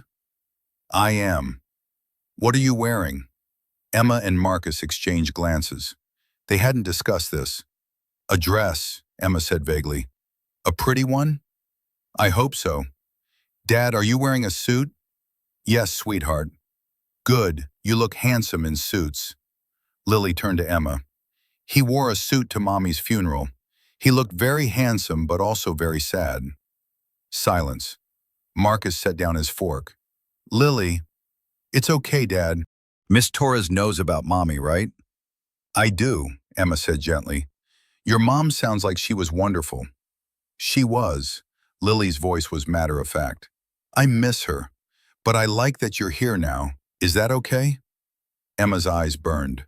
"That's very okay." After dinner, they watched a movie. Lily fell asleep between them. Marcus carried her to bed, came back down, sat beside Emma. "Sorry about that," the funeral comment. "Don't apologize. She's processing. She's so young. Sometimes I forget." He stopped. "Sometimes I forget she carries this too." Emma leaned against him. "You're both doing the best you can." They sat in comfortable silence. Later, Emma left, drove home through dark streets. Her apartment felt especially empty tonight. Fitzgerald's company wasn't enough. She thought about Lily's question. Is that okay? Permission to move forward. Permission to build something new without erasing what came before. Emma hoped so. She really hoped so. The week before the gala was chaos. Emma finalized lesson plans, attended meetings, tried to prepare for the board interview. Marcus was swamped with work, barely sleeping. They texted constantly, saw each other in brief moments. Tuesday afternoon, Emma went to the board meeting. 4 people in a conference room, serious faces. They asked about her teaching philosophy, her plans for the department, her vision. Then carefully, "We've noticed you're in a relationship with Marcus Reid, father of one of our students." Emma's pulse jumped. "Yes, we've been seeing each other for a few months." "Does that create any conflicts of interest?" "Lily isn't in my class. I maintain professional boundaries." They nodded, asked more questions.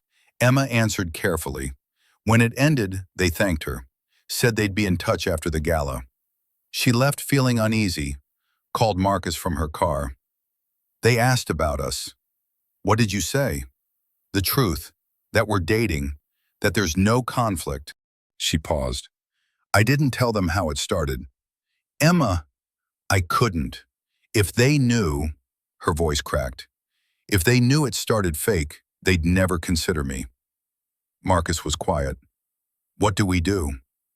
"I don't know. Maybe," Emma thought, "maybe it doesn't matter. It's real now. That's what matters." "Is it?" His voice was careful.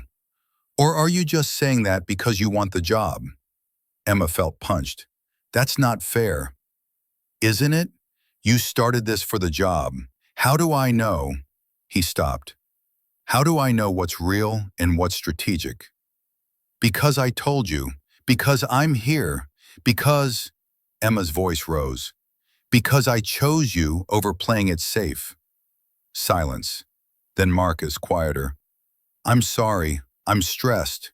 This project is killing me and the gala is in 3 days and—" "I know. I'm sorry too."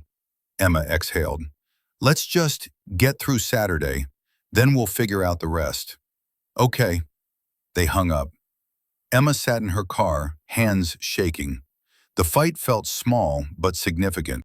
Their first real argument, not about logistics or performance, about trust, about whether any of this was genuine. She drove home, Tried to grade papers. Called her sister instead. He thinks I'm using him for the job, Emma said. Are you?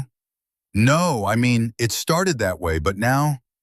Emma, you need to be honest with him. Really honest, about everything.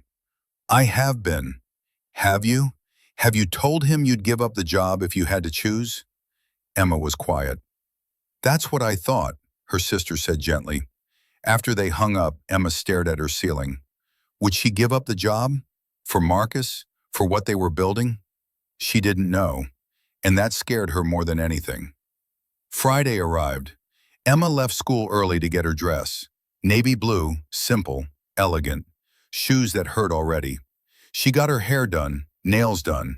Felt like she was preparing for battle. Marcus texted, Lily wants to see you before the gala.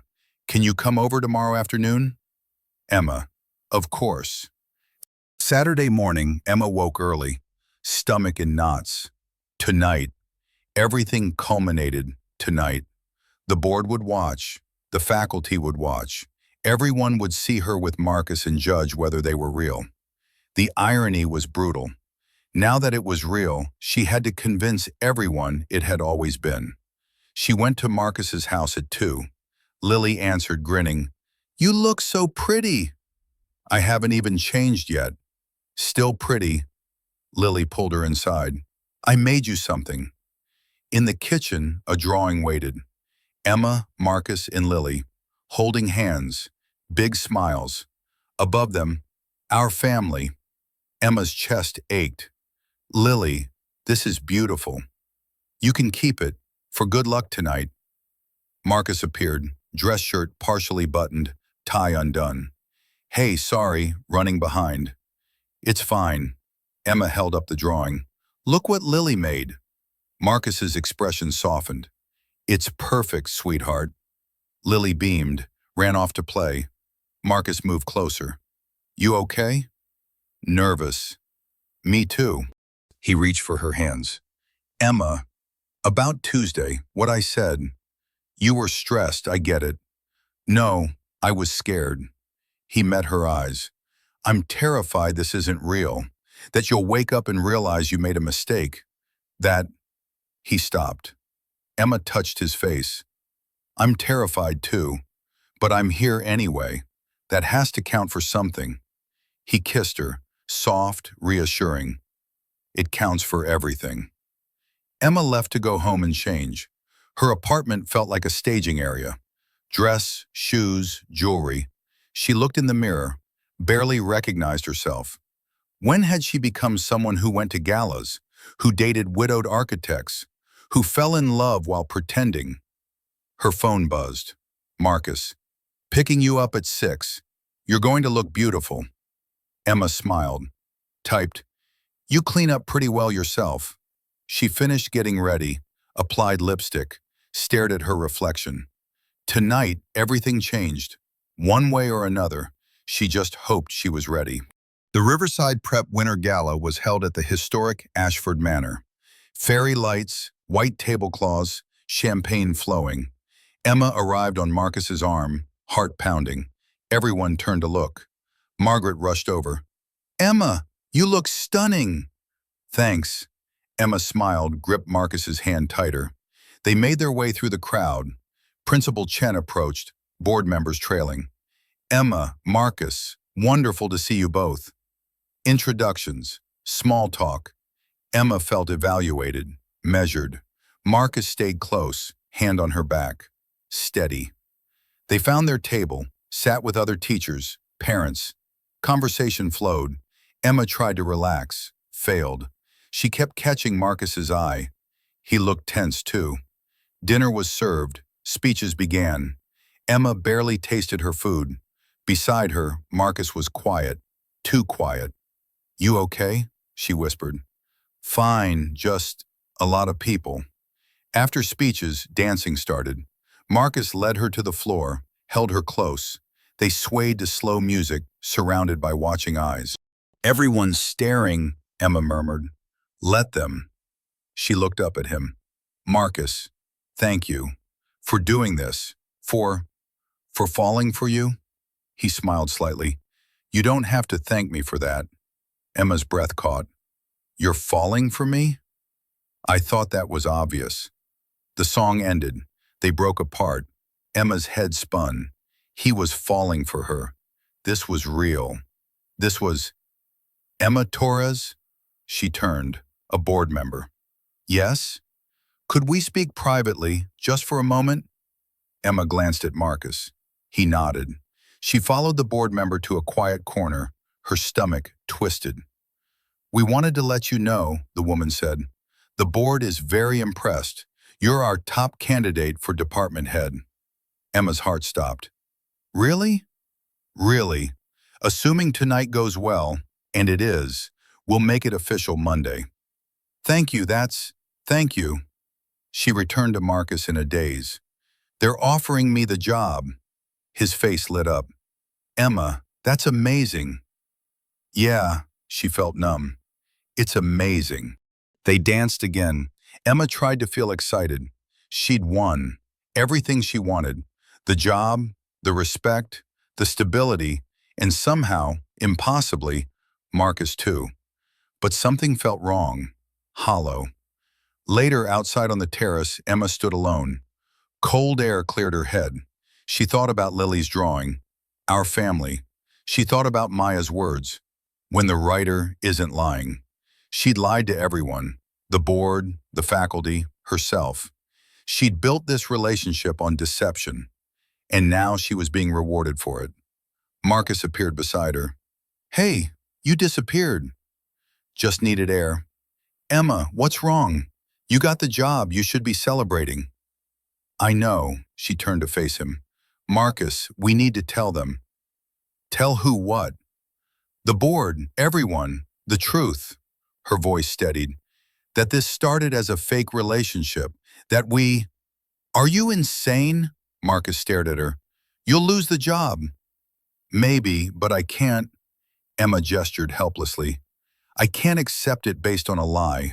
I can't teach my students to be authentic while living a fraud. It's not a fraud anymore. It's real now. But it didn't start real, and they think... She stopped. They think I was settled and mature all along. They don't know I was desperate enough to fake date someone for a promotion. Marcus was quiet. Finally, what are you saying? I'm saying, Emma took a breath. I'm saying I'm going to withdraw my application. Tell Chen the truth. Whatever happens after... Emma, don't. His voice was strained. Don't throw this away. You worked too hard. I worked hard at teaching, not at deception. She looked at him. And if you're only with me because of this arrangement, if the only reason we're together is because I needed someone for appearances, that's not why I'm with you. Marcus stepped closer. I'm with you because you're brilliant and kind, and you make Lily laugh, and you make me feel alive again. Not because of some fake dating scheme. Then you'll understand why I have to do this. Silence. Marcus looked away. You're really going to tell them? I have to. Even if it ruins everything? Even if... He stopped. Even if it ruins us? Emma's chest ached. Why would it ruin us? We're real now. That's what matters. Because everyone will know we started as a lie. They'll judge. They'll question. Lily will hear about it eventually and... His voice broke. And she'll think... I don't know what she'll think. She'll think her father was helping someone. That we found something real in the process. Emma touched his arm. Marcus, please, tell me you understand. He pulled away. I understand you're about to blow up both our lives for principles. That's not fair. Isn't it? Marcus's eyes were hard now, distant. You started this. You asked me to fake date you. And now you're mad that it involved deception? That's... He laughed bitterly. That's really something, Emma. I know I started this. That's why I have to end it honestly. And what about me? What about Lily? Do we get a say? Emma felt tears threaten. Of course you do. But I can't live with this lie. I can't look at that job every day knowing I got it by pretending. Marcus was quiet for a long moment. Then, so do it. Tell them. But don't, his voice went cold. Don't expect me to stand beside you when you do. Don't expect Lily to understand. Don't expect... He stopped. Don't expect what? Don't expect us to survive it. Emma felt the words like a punch. You're saying if I tell the truth, we're done? I'm saying, Marcus looked away, I'm saying I can't watch you destroy everything we built, even if it started wrong. So you want me to lie? For you, for us. I want you to think about more than just your conscience. I want you to think about Lily, about, he gestured at the gala, about all of this. We made it work, Emma. Why can't that be enough? Emma stepped back. Because it's not enough, not for me. They stared at each other. Music drifted from inside. Laughter. Celebration. Outside, everything was falling apart. Finally, Marcus spoke. I should go. Lily's waiting with the babysitter. Marcus, good luck with whatever you decide. He walked away, didn't look back. Emma stood alone on the terrace. Cold air bit her skin. Inside, the gala continued. Her colleagues danced. The board members smiled. Everyone celebrating a relationship that had started as performance art. She pulled out her phone, typed a message to Principal Chen. Can we meet Monday morning? I need to discuss something about the position. Then she went inside, found her coat, left without saying goodbye to anyone. At home, Fitzgerald meowed questions she couldn't answer. Emma changed out of her dress, sat on her couch in the dark, stared at nothing. Her phone was silent. Marcus didn't text, didn't call. She thought about his words. Don't expect us to survive it. Maybe he was right. Maybe honesty would destroy everything.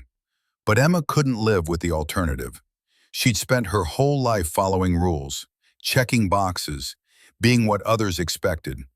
For once, she needed to be authentic, even if it cost her everything. Outside, November was ending, December arriving cold and final. Emma closed her eyes. Tomorrow, she'd tell Principal Chen the truth. Monday, she'd face the consequences. Tonight, she just sat in the dark and mourned what might have been. Monday morning arrived gray and cold. Emma sat in her car outside the school, hands wrapped around a thermos she hadn't opened. Other teachers arrived, waved. She waved back mechanically. Marcus's Audi pulled in at 7:45, exactly on time, always on time. He got out, helped Lily with her backpack, didn't look toward Emma's car. Emma's chest ached. She got out, gathered her things, walked toward the entrance. Marcus was ahead, holding Lily's hand. He must have sensed her because his shoulders tightened. He didn't turn around. Inside, the hallway buzzed with post-gala chatter. Emma caught fragments. They look so happy. Perfect couple. She's got that job for sure. Emma went straight to her classroom, closed the door, sat at her desk, stared at the clock. Principal Chen had agreed to meet at 8:30 before first bell. 20 minutes. 20 minutes to gather her courage. Her phone buzzed. Her sister. Good luck today. I'm proud of you. Emma typed back. Thanks. I'm terrified. The reply came fast. Bravery is doing it scared. 8:25. Emma stood, smoothed her skirt, walked to the main office. Chen's door was open. The principal looked up, smiled. Emma, come in, close the door. Emma sat. Her hands were shaking. Thank you for meeting with me. Of course. I assume this is about the position? Chen leaned forward. The board was very impressed Saturday. We'd like to offer you. I need to tell you something first. Emma's voice came out steadier than she felt. About Marcus and me. About how we... She stopped, started again. About how our relationship started. Chen's smile faded. I'm listening. Emma took a breath. We weren't dating when I applied for the position. We started... The word felt heavy. We started seeing each other specifically so I'd appear more settled, more mature, for the board. Silence. Chen's expression went carefully neutral. You're saying your relationship is fake? It was, at first. Emma met her eyes. It became real. but it started as an arrangement to make me look better for the promotion. Chen leaned back. I see. I couldn't accept the position without telling you the truth. It's not, Emma's voice cracked. It's not fair. To you, to the board, to my students. I teach them about authenticity. I can't live a lie. More silence. Chen looked at her papers, then back at Emma. Does Marcus know you're telling me this? Yes, Emma stopped. He didn't want me to. I imagine not. Chen's voice was careful. Emma, I appreciate your honesty, but you understand what this means. I know. The board specifically cited your relationship as evidence of maturity and stability. If they learn it was manufactured, she paused, they won't look favorably on that. I understand. Chen studied her. Why did you do it? Why risk your career for this?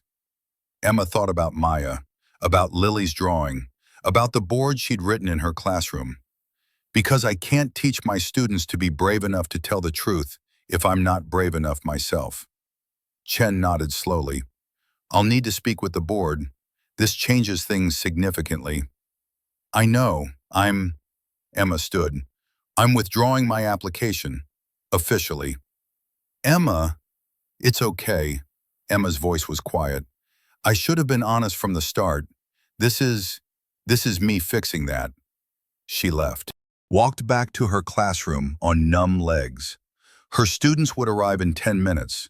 She had to teach, had to function, had to pretend everything wasn't crumbling. At lunch, Margaret found her. Emma, is it true you withdrew your application? Yes. But why? You were perfect for it. Everyone said. I had my reasons. Emma kept her voice even. It wasn't the right fit. Margaret looked like she wanted to press. Didn't. Well, you're still an amazing teacher. That doesn't change. After school, Emma packed up quickly, tried to leave before. Miss Torres? She turned. Lily stood in her doorway, backpack on. Alone. Emma's heart jumped.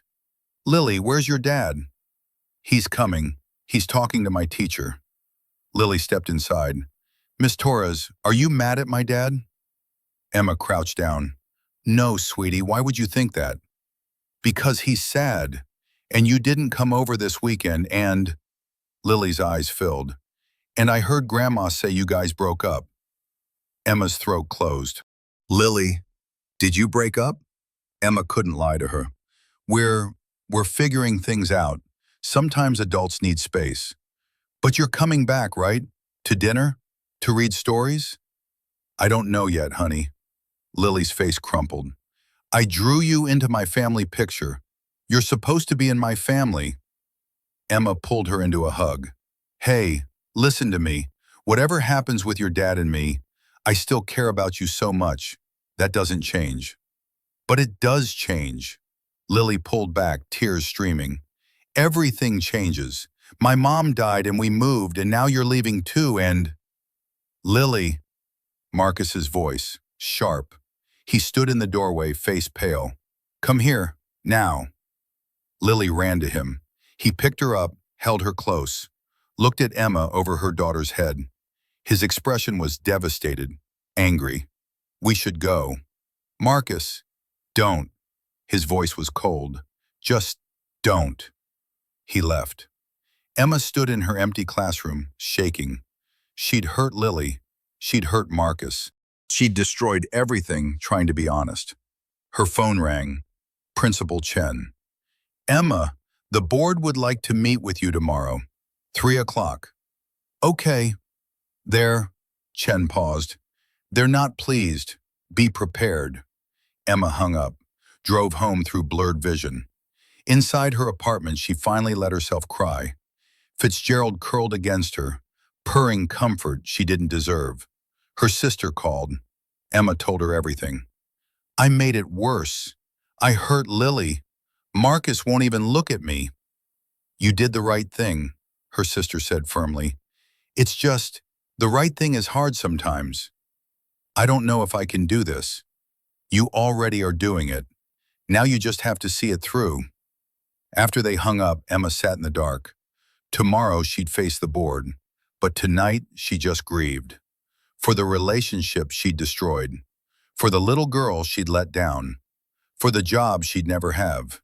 She thought about Marcus's words Saturday night. Don't expect us to survive it. He'd been right. They hadn't survived. Her honesty had killed what they'd built. Emma wondered if authenticity was worth this price, if being true to herself was worth losing everything else. She didn't have an answer. She just knew she couldn't go back. Outside, December settled in, cold and unforgiving. Emma closed her eyes and tried to sleep. Tomorrow would come whether she was ready or not. Tuesday dragged. Emma taught on autopilot. Her students sensed something wrong. They were quieter, more careful. At recess, Maya approached her desk. "Miss Torres, are you okay?" Emma looked up. "I'm fine, Maya. Why?" "You seem sad." Maya hesitated. "Like when I was sad about my parents." Emma's eyes burned. "I'm figuring some things out, like you did." "Did you tell the truth about something hard?" "I did," Maya nodded. "That's good, even when it hurts." She paused. "My mom said telling the truth means things get worse before they get better. But they do get better." "I hope you're right." After Maya left, Emma sat with those words. Worse before they get better. She was definitely in the worst part. 3 o'clock arrived. Emma walked to the conference room. 4 board members sat waiting. Their expressions were not friendly. She sat, folded her hands, waited. "Miss Torres," the chairman spoke. "Principal Chen informed us of your conversation yesterday. We'd like to hear it from you, directly." Emma told them everything. The conversation in the coffee shop, the agreement, how it became real, how she couldn't accept the position built on deception. When she finished, silence. Finally, a woman spoke. "You fabricated a relationship to appear more qualified for a position." "Yes." "You involved a parent of one of our students." "Yes." "You deceived your colleagues, this board, everyone." Emma's hands tightened. "Yes, and I'm sorry, it was wrong. That's why I'm telling you now." "Now that you've been offered the position," the chairman said, "convenient timing. I withdrew my application. I'm not asking for the job." "No, you're asking for, what? Absolution?" His voice was hard. "You manipulated people, used a grieving widower and his child to advance your career. And now you want credit for honesty?" Emma felt each word like a blow. "I'm not asking for credit, I'm taking responsibility." More silence. "Then, we'll need to discuss this. You're dismissed." Emma left, walked to her classroom, packed her things, drove home. Inside, she collapsed on the couch. Fitzgerald meowed concerned questions. Her phone buzzed. Principal Chen. "The board is meeting tonight to discuss your employment status. I'll call you tomorrow." Emma stared at the message. Employment status. They weren't just denying her the promotion. They were considering firing her. She called her sister. "They might fire me." "Oh, Emma. I ruined everything. My career, my relationship, Lily's trust. For what? For principles?" Emma laughed bitterly. "Maybe Marcus was right. Maybe I should have just kept quiet." "No." Her sister's voice was firm. "You did the right thing, even if it costs you. That's what integrity means." After they hung up, Emma tried to eat. Couldn't. Tried to watch TV. Couldn't focus. She thought about Marcus, about how he'd looked at her yesterday, devastated and angry. She'd broken his trust, broken his daughter's heart. Her phone lit up, a text. For one hopeful second, she thought it might be Marcus. It was Margaret. "Heard what happened. I'm sorry. For what it's worth, I think you're brave." Emma typed back, "Thank you. I don't feel brave." Margaret, "Brave people never do." Emma set down her phone, stared at the ceiling. Tomorrow she'd learn her fate. Tonight she just had to survive. Outside, winter deepened. Inside, Emma waited for morning. waited to learn what her honesty had cost. Wednesday morning, Emma arrived at school early. The parking lot was nearly empty. She sat in her car, watching sunrise paint everything amber. Marcus's Audi pulled in at 7:45. Lily climbed out. Marcus walked her to the entrance. He looked tired, worn. Emma wondered if he'd slept. She got out, walked toward the building. Marcus saw her. For a moment, their eyes met. His expression was unreadable. Then he looked away, kept walking. Emma entered through a different door, went to her classroom, tried to prepare for the day. At lunch, Principal Chen called her to the office. Emma walked slowly, heart hammering. This was it, the verdict. Chen's office felt smaller than usual. The principal gestured to a chair. Emma sat. The board met last night, Chen said. It was contentious. Emma waited. Some members wanted to terminate your employment immediately. Others felt that was too harsh. Chen looked at her directly. I advocated for you. I told them you're an excellent teacher, that your judgment regarding the relationship was poor, but your judgment in the classroom is exemplary. And they agreed to a compromise. You'll keep your position, but, Chen paused, you're on probation for the remainder of the year. Any further issues, and you're gone. And you're ineligible for promotion consideration for 5 years. Emma absorbed this. She'd keep her job, but she'd lost the advancement, lost the opportunity. I understand. Emma, Chen's voice softened. What you did was wrong, but coming forward took courage. The board, some of them anyway, respected that. Thank you for advocating for me. You're a good teacher, don't forget that. Chen hesitated. How are you doing, personally? Emma's throat tightened. I've been better. And Marcus? We're not, Emma stopped. We're not together anymore. Chen nodded. I'm sorry, for what it's worth. Emma left. Relief and grief tangled together. She'd keep her job, but she'd lost Marcus, lost Lily, lost what they'd been building. That afternoon, Emma taught her last class. When the bell rang, she stayed late, organized supplies, cleaned boards, avoiding home, avoiding empty apartment and cat who couldn't understand. Someone knocked. Emma turned. Marcus stood in her doorway. Her breath caught. Hi. Hi. He didn't come in. Can we talk? Of course. He entered, closed the door. They stood in her classroom surrounded by children's artwork and alphabet posters, the place where so much of this had unfolded. I heard about the board, Marcus said, that you kept your job. Yeah, probation, but still employed. That's good. He shoved his hands in his pockets. Emma, about Saturday, what I said. You were right, Emma interrupted. I blew everything up. I hurt you. I hurt Lily. You had every right to be angry. I wasn't just angry, I was scared. Marcus looked at her. Scared that if you told the truth, everyone would see us as a mistake, as something fake that should never have happened. But it did happen. It was real. Was it? His voice was quiet. Because I don't know anymore, Emma. I don't know what parts were real and what parts were performance. When did you start actually caring? When did I? How do we know? He stopped. Emma moved closer. I started caring when you told me about Sarah. When you showed me you were doing everything scared, but doing it anyway. That's when it became real for me. Marcus's jaw worked. Lily asked me last night if you were coming back. She asked if she did something wrong. His voice cracked, if she wasn't enough to make you stay. Emma's eyes filled. Oh God, Marcus, she's more than enough. You both are. That's not why. Then why? He looked at her. Why did you do it? Why tell them? We had it. We had the job, the relationship, everything working. Why destroy it? Because it was built on lies. And I couldn't, Emma gestured helplessly. I couldn't teach my students to be authentic while living a fraud. I couldn't look at that job every day knowing I'd gotten it by pretending. So you chose principles over us.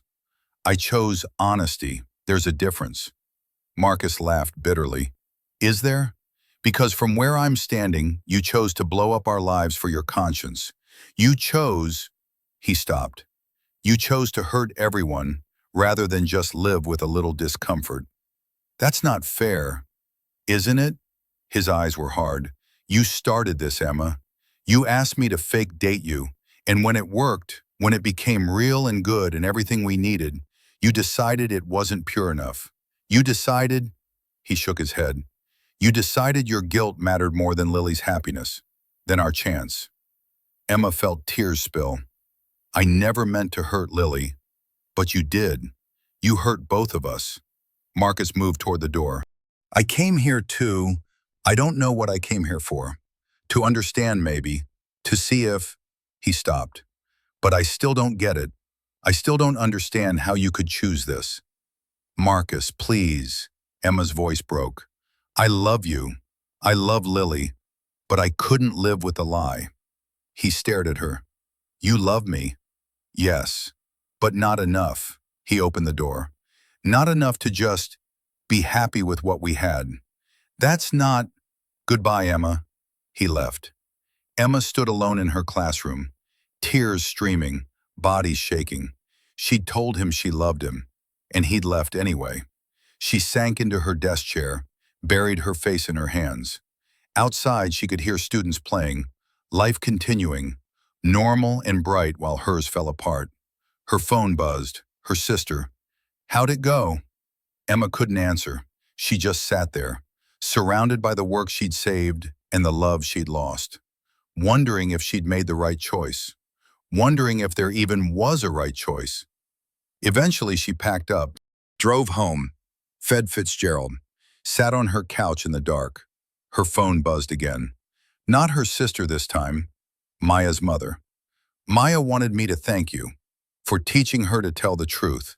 She says you're the bravest person she knows. Emma stared at the message, laughed through tears. Brave. She didn't feel brave. She felt broken. But maybe that's what bravery was. Doing the right thing even when it destroyed you, even when it cost everything. Emma hoped so.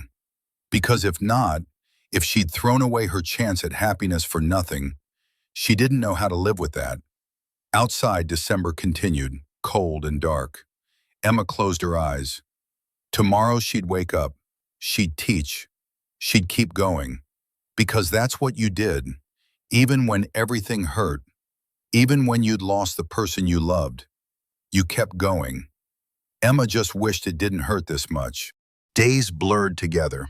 Emma taught, graded, went home, avoided the parking lot in mornings, took different routes through school. Anything to not see Marcus, not see Lily. But she saw them anyway, in glimpses. Marcus driving off Lily, face impassive. Lily playing at recess, quieter than before, no longer waving at Emma's classroom window. A week passed, then two. December deepened. Holiday decorations appeared. The school buzzed with winter break excitement. Emma moved through it numbly. Friday afternoon, 2 weeks after the board meeting, Emma stayed late organizing her classroom. She heard footsteps, looked up.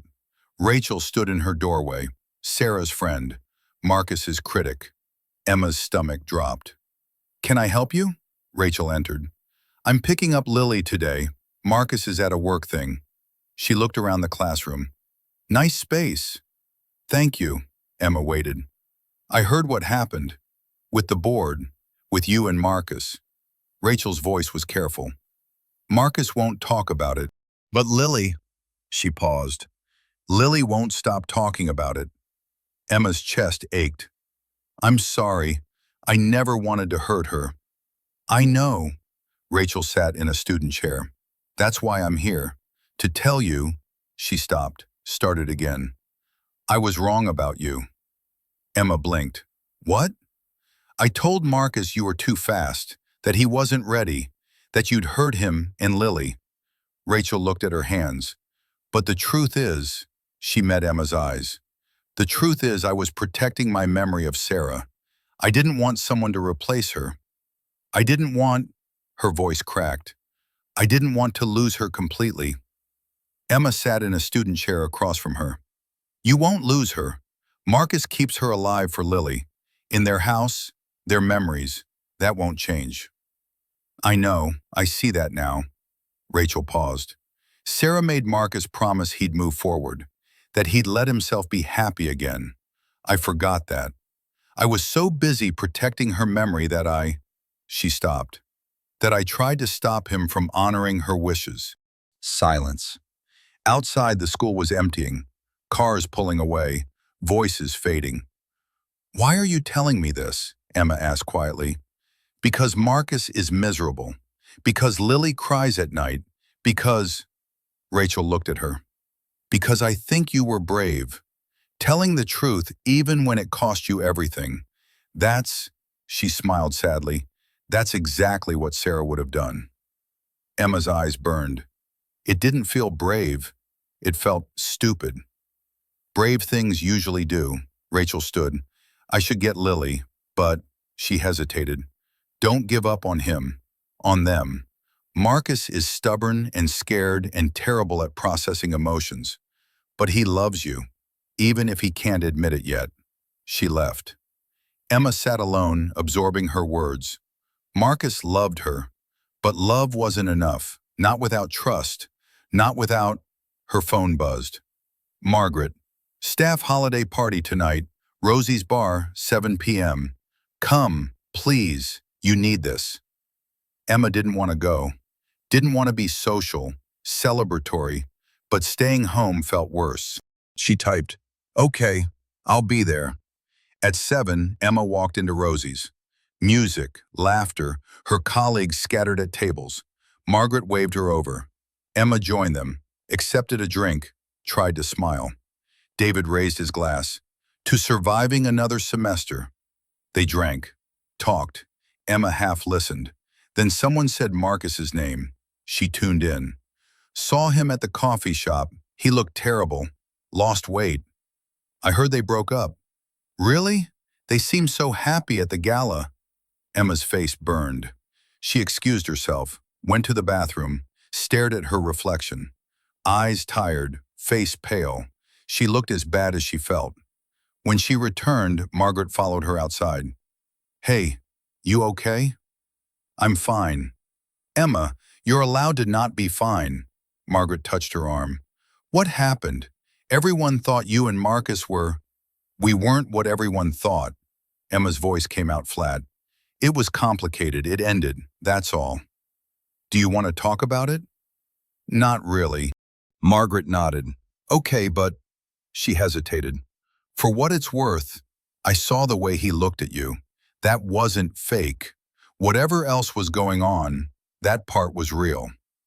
Emma went home early, fed Fitzgerald, sat on her couch, thought about Rachel's words, about Margaret's observation. Marcus loved her, she knew that, but love wasn't enough without trust, without... Her phone rang, unknown number. She almost didn't answer. Did. Emma Torres? A woman's voice, unfamiliar. Yes?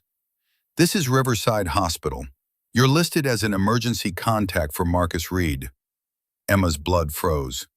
What happened? Mr. Reid was in a car accident. He's stable, but...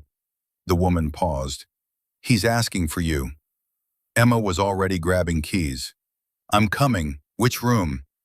She drove too fast through dark streets, parked illegally, ran into the ER, found Marcus's room, pushed inside. He was in bed, bruised but awake. His arm was bandaged, scrapes on his face. He looked up when she entered. Emma. Oh my God. She moved to his side. What happened? Black ice. I spun out. His voice was rough. I'm okay, just banged up. Where's Lily? With Rachel. She doesn't know yet. I didn't want to scare her. He looked at her. Why are you listed as my emergency contact? Emma realized suddenly. From when we were... She stopped. I gave the school my information for Lily, in case... She gestured vaguely. In case you needed backup. You're still on file. Apparently, they stared at each other. The hospital room hummed with machines and fluorescent light. Marcus looked exhausted, vulnerable. "I'm sorry," he said quietly, "for what I said, in your classroom. You were right to tell the truth. I was just—" He stopped. "Scared," Emma finished. "I know. So was I. I haven't stopped thinking about you, about us." His voice cracked. "I was driving tonight and he gestured at his arm. "I wasn't paying attention. I was thinking about how I walked away, how I let you go when I should have." "Should have what?" "Fought for you." Marcus met her eyes. "I should have fought for us. Instead, I ran. Like I always run when things get hard." Emma's throat tightened. "Marcus, I love you." He said it simply. "I love you and I'm sorry and I—" He stopped. "I don't know how to fix this, but I want to try, if you'll let me." Emma felt tears spill. "I love you too. I never stopped." "Then why are we doing this? Why are we apart when we both—" He reached for her hand. "Emma, I don't care what the board thinks. I don't care what anyone thinks. I just want—" His voice broke. "I just want you, and I want Lily to have you, because we're better with you, both of us." Emma squeezed his hand. "I want that too, but we can't go back to how it was. We have to—" She searched for words. "We have to build something new, something honest from the start." "Okay." Marcus pulled her closer. "Then let's build it. Together. No more pretending. No more lies. Just us. Real us." Emma leaned down, kissed him softly. "Real us." A nurse entered, checked Marcus's vitals. "You're being discharged in an hour. Someone needs to drive you home." Emma looked at Marcus. "I'll take you." "What about Lily?" "We'll pick her up together. Tell her together." Emma managed a smile. "If that's okay." "More than okay." An hour later, Emma drove Marcus's car. He sat beside her, wincing at bumps. They went to Rachel's house, knocked. Rachel answered, Lily beside her. Lily saw Marcus's bandaged arm, bruised face. Her eyes went wide. "Dad, what happened?" "I'm okay, sweetheart. Just a little accident. Nothing serious." Lily threw her arms around him. Marcus held her with his good arm, kissed her head. "I'm fine, promise." Lily pulled back, saw Emma. Her face shuddered. "Why is Miss Torres here?" Marcus crouched down, wincing. "Because I asked her to come. Because—" He glanced at Emma. "Because Miss Torres and I are figuring things out. We had some problems. We needed space. But we're trying again." "Really?" Lily looked between them, hope and fear warring. Emma knelt beside them. "Really, if that's okay with you." Lily studied her. "You're not leaving again?" "I'm not leaving, I promise." Emma held out her pinky. "Pinky promise." Lily linked pinkies, held tight, then launched herself at Emma. "I missed you so much." Emma held her, tears streaming. "I missed you too, sweetheart." Rachel watched from the doorway, smiling. "Come on, let's get you all home." They drove to Marcus's house. Emma helped him inside. Rachel left. Lily hovered, anxious. Emma made tea while Marcus settled on the couch. They sat together, Lily between them. "Are you boyfriend and girlfriend again?" Lily asked. Marcus looked at Emma. "We are, if Miss Torres says yes." "I say yes," Emma smiled. "Definitely yes." Lily grinned. "Good, because I already drew you in my family picture and I didn't want to erase you." They stayed up late, watched a movie. Lily fell asleep between them. Marcus looked at Emma over his daughter's head. "Thank you for coming, for everything. Thank you for calling." "I didn't. The hospital did." "Well, thank you for keeping me as your emergency contact." Marcus smiled, really smiled. "I never changed it. Couldn't bring myself to." Emma's chest warmed. "I'm glad." Later, after Lily was in bed, Emma and Marcus sat on the couch, close but careful. He was bruised, exhausted. She was emotionally wrung out. "What now?" Marcus asked. "Now we take it slow. We rebuild. We," Emma paused, "we be honest about everything, even when it's hard." "I can do that." "Me too." He pulled her close with his good arm. Emma rested her head on his shoulder. Outside, December continued. Inside, they were starting over. Different this time. Honest this time. Emma didn't know what would happen next, but for the first time in weeks, she felt hope. They'd survive this, together. Real, not fake. That had to be enough.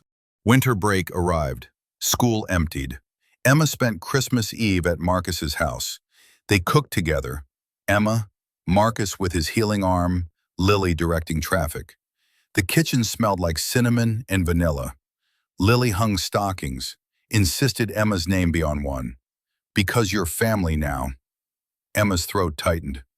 "Are you sure?" "Very sure," Lily grinned, hung the stocking with care. They ate dinner at the small table, lasagna and garlic bread and salad. Lily chattered about school, about winter break plans, about the new book she was reading. Marcus listened, added comments. Emma watched them together, felt herself folding into their rhythm. After dinner, they watched a Christmas movie. Lily fell asleep halfway through. Marcus carried her to bed, came back down, sat beside Emma. "She's happy. Happier than she's been since..." He stopped. "Since Sarah?" "Yeah." Marcus took Emma's hand. "Thank you for giving us this."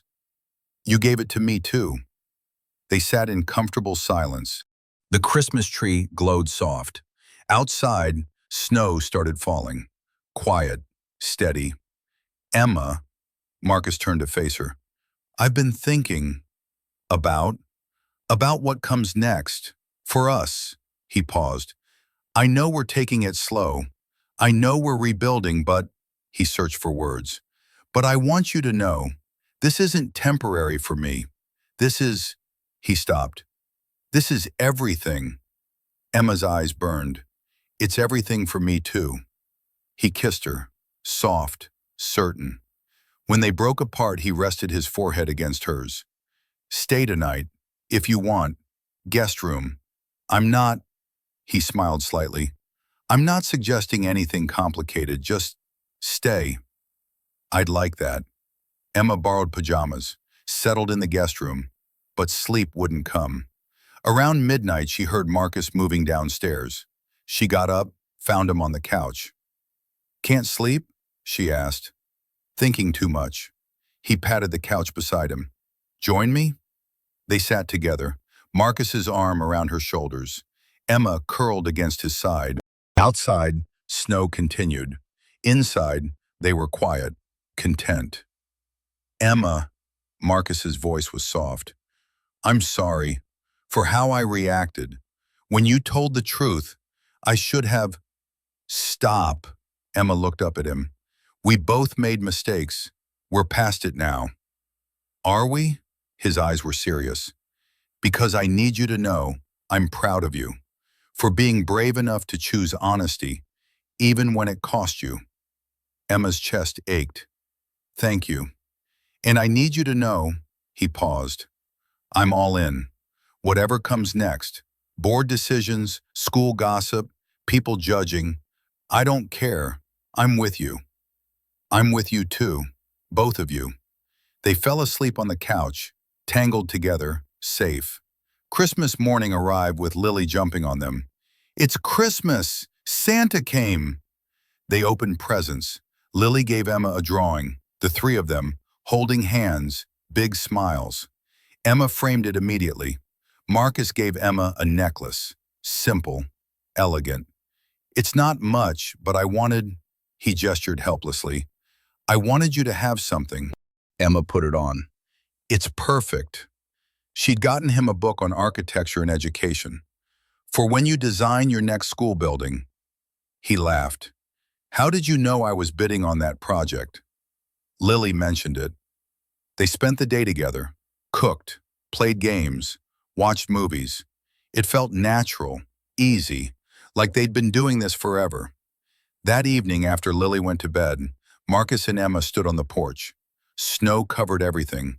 The world was quiet, peaceful. "Best Christmas I've had in years," Marcus said. "Me too." He pulled her close. "I meant what I said. I'm all in. I want this, us, to be permanent. Eventually, when we're ready." Emma looked up at him. "Eventually?" "Yeah," he smiled. "I'm not rushing, but I'm also not—" He paused. "I'm not letting you go again, that's what I'm saying." Emma kissed him. "Good, because I'm not going anywhere." They went inside. The house was warm, decorated. Lily's drawings everywhere. Sarah's photos still on the walls. New memories building alongside old ones. Emma understood suddenly. This was what moving forward looked like. Not erasing the past, not pretending it didn't exist, but building something new that honored what came before. She thought about Sarah, about the woman who'd made Marcus promise to move forward, to let himself be happy.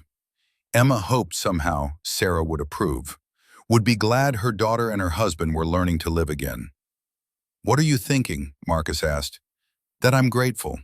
For all of this. For you, for Lily, for—" Emma gestured at the house. "For being let into your family."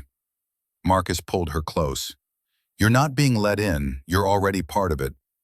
Emma held him tight. Outside, snow continued. Inside, they'd found something worth keeping, worth fighting for, worth building slowly, honestly, together. Whatever came next, they'd face it. As a family, real, not fake. And that was everything. January arrived, cold and bright. School resumed. Emma returned to her classroom, students full of holiday stories. She taught with new energy. The job she'd almost lost suddenly felt precious. At lunch, Principal Chen stopped by her classroom. "Emma, do you have a moment?" Emma's stomach dropped.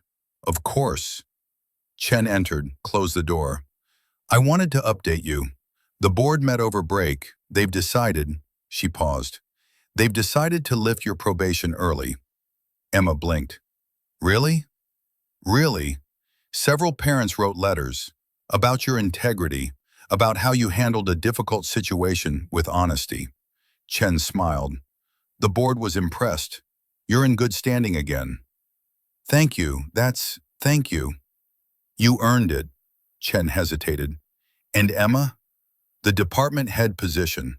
We're reopening the search in the fall, if you're still interested." Emma thought about it, the job that had started everything. "Can I think about it?" "Of course, take your time." After Chen left, Emma sat at her desk, stared at her classroom. The book-lined shelves, student artwork, the space she'd almost lost. Her phone buzzed. "Marcus, lunch today? My treat." Emma smiled, typed, "Yes, same place as always?" His reply, "Actually, I was thinking somewhere new, fresh start." Emma, "I like that." They met at a small cafe downtown, sat across from each other. No performance, no pressure, just two people who'd found each other in complicated circumstances and decided to stay. "Chen told me about the probation," Marcus said. "I'm proud of you." "Thank you." Emma sipped her coffee. "She also said they're reopening the department head search. In the fall." "Are you going to apply?" Emma thought about it. "Maybe, but not because I need it to prove anything. Only if I really want it." "Good answer." Marcus reached across the table, took her hand. "Emma, I've been thinking." "Always dangerous." He smiled. "Funny, but seriously," he paused. "I've been thinking about us, about the future, about—" He stopped. "About asking you to move in with us." Emma's breath caught. "What?" "Not now, I know we're still—" He gestured vaguely. "Still figuring things out, but eventually, when we're ready, I want you there. Permanently. Lily wants you there. We both—" His voice cracked. "We both want you to be part of our family, officially." Emma's eyes burned. "Marcus, you don't have to answer now. Just think about it." Please. Emma squeezed his hand. I don't need to think about it. The answer is yes.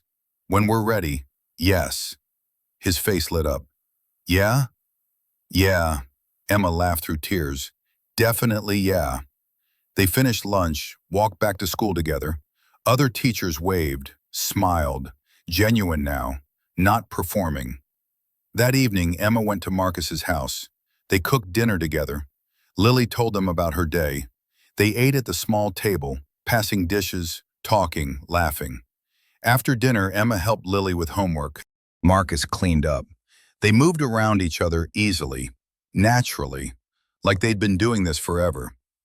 At bedtime, Lily asked Emma to read. They curled up together in Lily's bed. Emma read 3 chapters. Lily fell asleep halfway through. Emma kissed her forehead, tucked the blankets. Downstairs, Marcus waited. She's out? Like a light.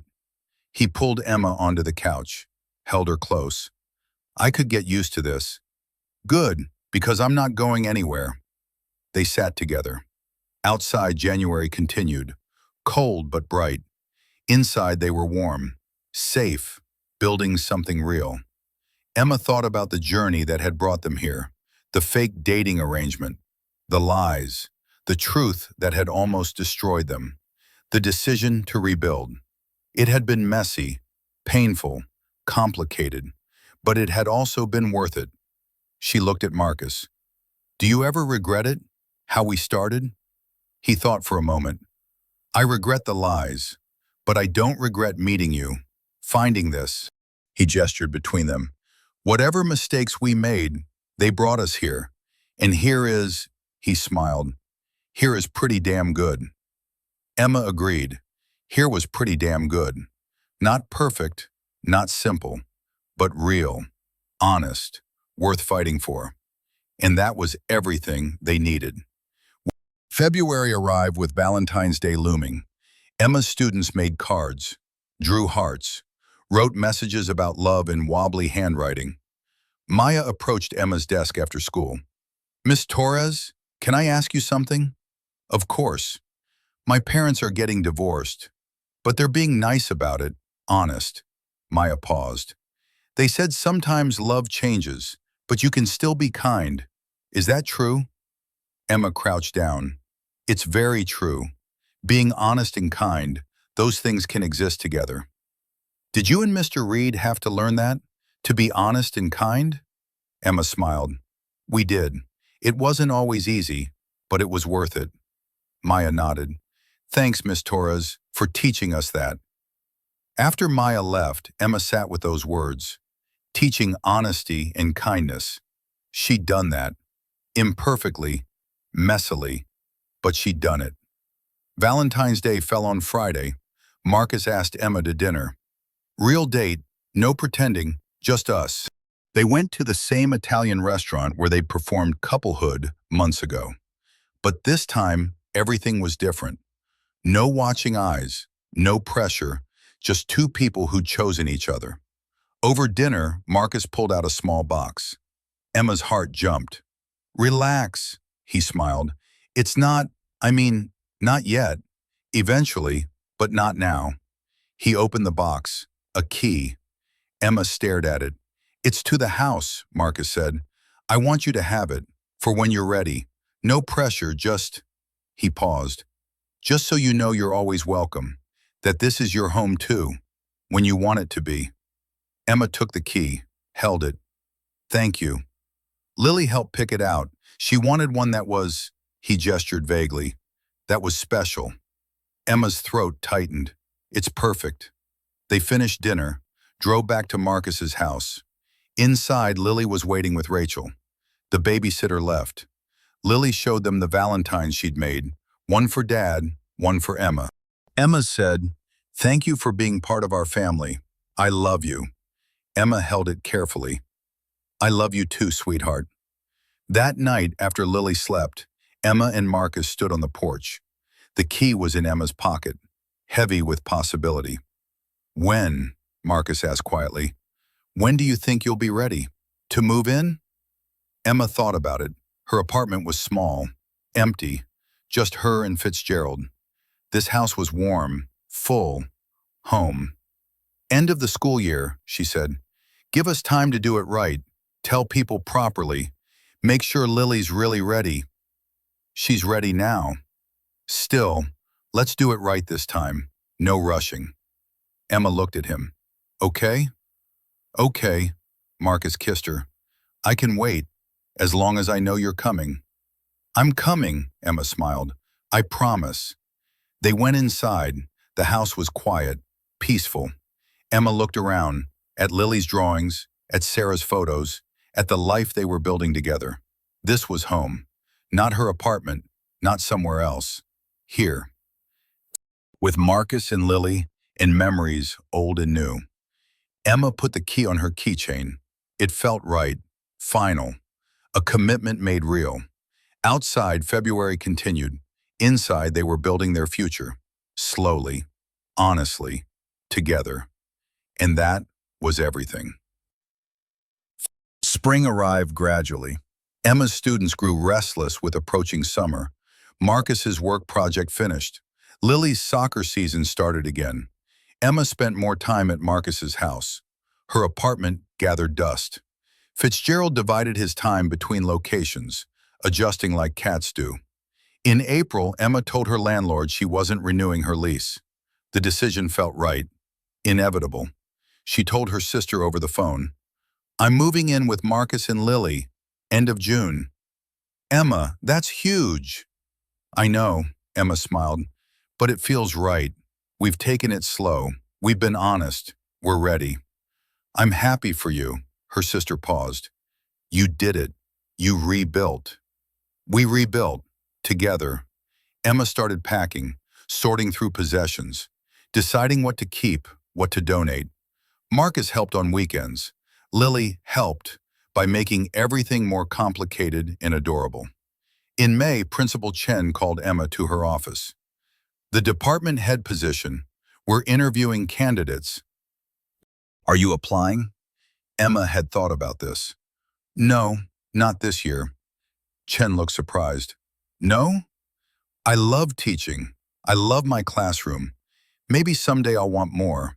But right now, Emma smiled. Right now I have everything I need. Chen nodded. Fair enough. The offer stands. When you're ready. Emma left feeling light, free. The job that had consumed her suddenly felt less important than the life she was building. Memorial Day weekend, Emma officially moved in. Marcus and Lily helped. Rachel came too. They carried boxes, arranged furniture. Emma's things folded into their house seamlessly. That night, exhausted and surrounded by boxes, they ordered pizza. Sat on the living room floor, Lily between them. This is our family now, Lily said. Official. Emma kissed her head. Official. Marcus looked at Emma over Lily's head, mouthed, I love you. Emma mouthed back, I love you too. Later, after Lily slept, they stood in what was now their bedroom. Emma's clothes in the closet, her books on the shelves, her life intertwined with theirs. How does it feel? Marcus asked. Like home. Emma turned to face him. Like exactly where I'm supposed to be. He pulled her close. I'm glad, because I never want you to leave. I'm not going anywhere, Emma smiled. You're stuck with me now.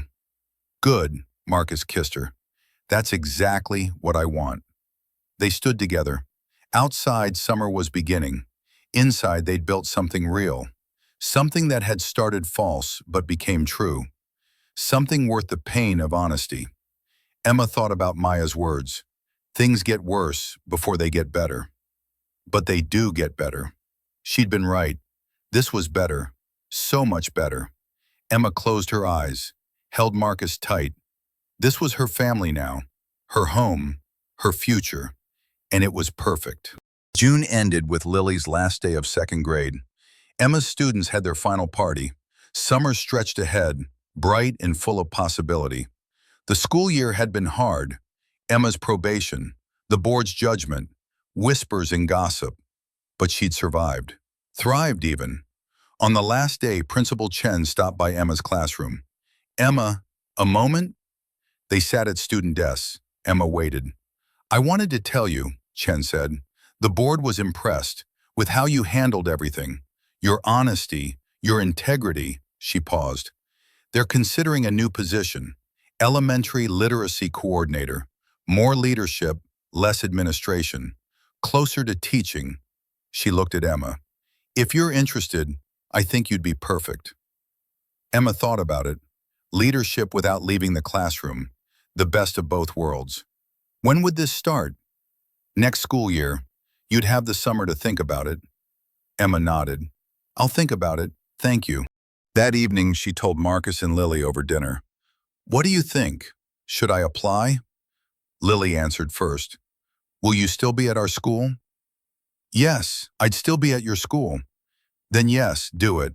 Marcus smiled. "I agree with Lily. If you want it, go for it." Emma thought about the journey, how desperate she'd been for that first promotion, how willing to lie, to pretend, how much she'd learned about what really mattered. "I'll apply," she said. "But this time," she looked at Marcus, "this time I'm applying as myself. Honestly, no pretending." "Good," Marcus took her hand. "That's exactly as it should be." July arrived with heat and freedom. They spent weekends at the pool. Lily took swimming lessons. Emma and Marcus planned a trip, just the three of them, a real family vacation. One evening, Marcus and Emma sat on the porch. Lily was inside watching a movie. The summer air was warm, peaceful. "Emma," Marcus turned to her, "I have something for you." He pulled out a small box, different from the key box. Emma's breath caught. "I know we said we'd take it slow," Marcus said, "and we have. 8 months of slow, of honest, of real." He opened the box, a ring, simple, elegant. "But I don't want to wait anymore. I don't want to be slow about this." Emma's eyes filled.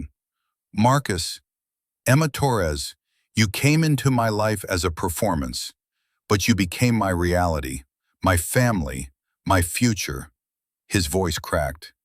"Will you marry me? Will you be Lily's mom and my wife and—" He stopped. "Will you make this permanent?" Emma couldn't breathe, couldn't speak. She nodded. "Yes, yes, of course, yes." He slipped the ring on her finger, kissed her, held her while she cried happy tears. Inside, Lily must have been watching. She burst onto the porch. "Did you ask her? Did she say yes?" Marcus laughed. "She said yes." Lily launched herself at Emma. "You're going to be my real mom now." Emma held her tight. "I'm already your real mom, sweetheart. This just makes it official." They stood together, three people who'd found each other in complicated circumstances, who'd chosen honesty over convenience, who'd rebuilt from broken pieces. Emma looked at her ring, at Marcus, at Lily. This was her family, her home, her forever. And it had started with a lie, but it had become the truest thing she'd ever known. August arrived. School preparations began. Emma applied for the literacy coordinator position, had her interview, felt confident, not desperate this time, just honest. Marcus's architecture firm won the bid for the new school building. He'd be designing spaces for children, for learning, for growth. It felt full circle somehow. Lily started third grade prep. She was excited, nervous, growing up fast. One evening, the three of them sat in the backyard. Summer ending, fall approaching, changes coming. "When's the wedding?" Lily asked. Emma and Marcus exchanged glances. "We haven't decided yet. What do you think?" Lily thought seriously. "Spring, when everything's growing, when things are new." Emma smiled. "Spring sounds perfect." They planned quietly. Small ceremony, close friends. Rachel would be there, Emma's sister, the people who mattered. No performance, no pretending, just celebration of something real. Principal Chen called in late August. "Emma, the board would like to offer you the literacy coordinator position." Emma's heart jumped. "Really? Really? You earned it. On your own merit this time. Chen paused. Congratulations. Emma accepted. Told Marcus and Lily. They celebrated with ice cream. Simple. Happy. Perfect. The first day of school arrived. Emma walked through the hallways in her new role. Supporting teachers. Working with students. Still in the classroom, but leading too. At lunch, she saw Marcus dropping off Lily. He caught her eye. Smiled. She smiled back. A real moment. Witnessed by everyone and belonging only to them. That evening, Emma came home to find Marcus cooking. Lily was setting the table. They moved around each other easily, a family in rhythm. Over dinner, Lily told them about her day, about her new teacher, about the friends she'd made. She was happy, settled, growing. After Lily went to bed, Emma and Marcus sat on the couch. The house was quiet, peaceful, home. I have something for you, Emma said. She pulled out a paper. I found it in my desk. From last year, my draft of Our Story. She read it aloud. The fake backstory they'd created. Meeting at a parent-teacher conference. Coffee turning into more. The lies they'd told. Marcus listened. When she finished, he took the paper. That's not our story anymore. No, it's not, Emma smiled. Should we write a new one? The real one? Yeah, Marcus pulled her close. Let's write the real one. They sat together. Emma grabbed a notebook. They wrote their actual story, the coffee shop conversation, the fake dating arrangement, the slow shift from performance to reality, the almost loss, the decision to rebuild, the honesty that had saved them. When they finished, Marcus read it back. That's better, that's true. That's us. Emma leaned against him. Messy and complicated and real. Perfect. Marcus kissed her head. Perfectly imperfect. They sat in comfortable silence. Outside, August ended. September beginning. A new school year, new roles, new possibilities, but also continuity, family, home, love built on honesty and rebuilt through trust. Emma looked at her ring, at the house around them, at the life they'd created. She thought about the scared woman who'd asked a stranger to fake date her, how desperate she'd been for validation, for approval. She'd found something better, self-acceptance, real love, a family built on truth. It hadn't been easy. It had hurt. It had almost cost her everything, but it had been worth it. Emma closed her eyes, held Marcus tight. Outside, the world continued. Inside, they were exactly where they belonged. Together, honest, real. And that was everything they needed. Between the lines of fake and real, they'd found truth. Between pretending and honesty, they'd found love. Between fear and courage, they'd found home. And it was perfect.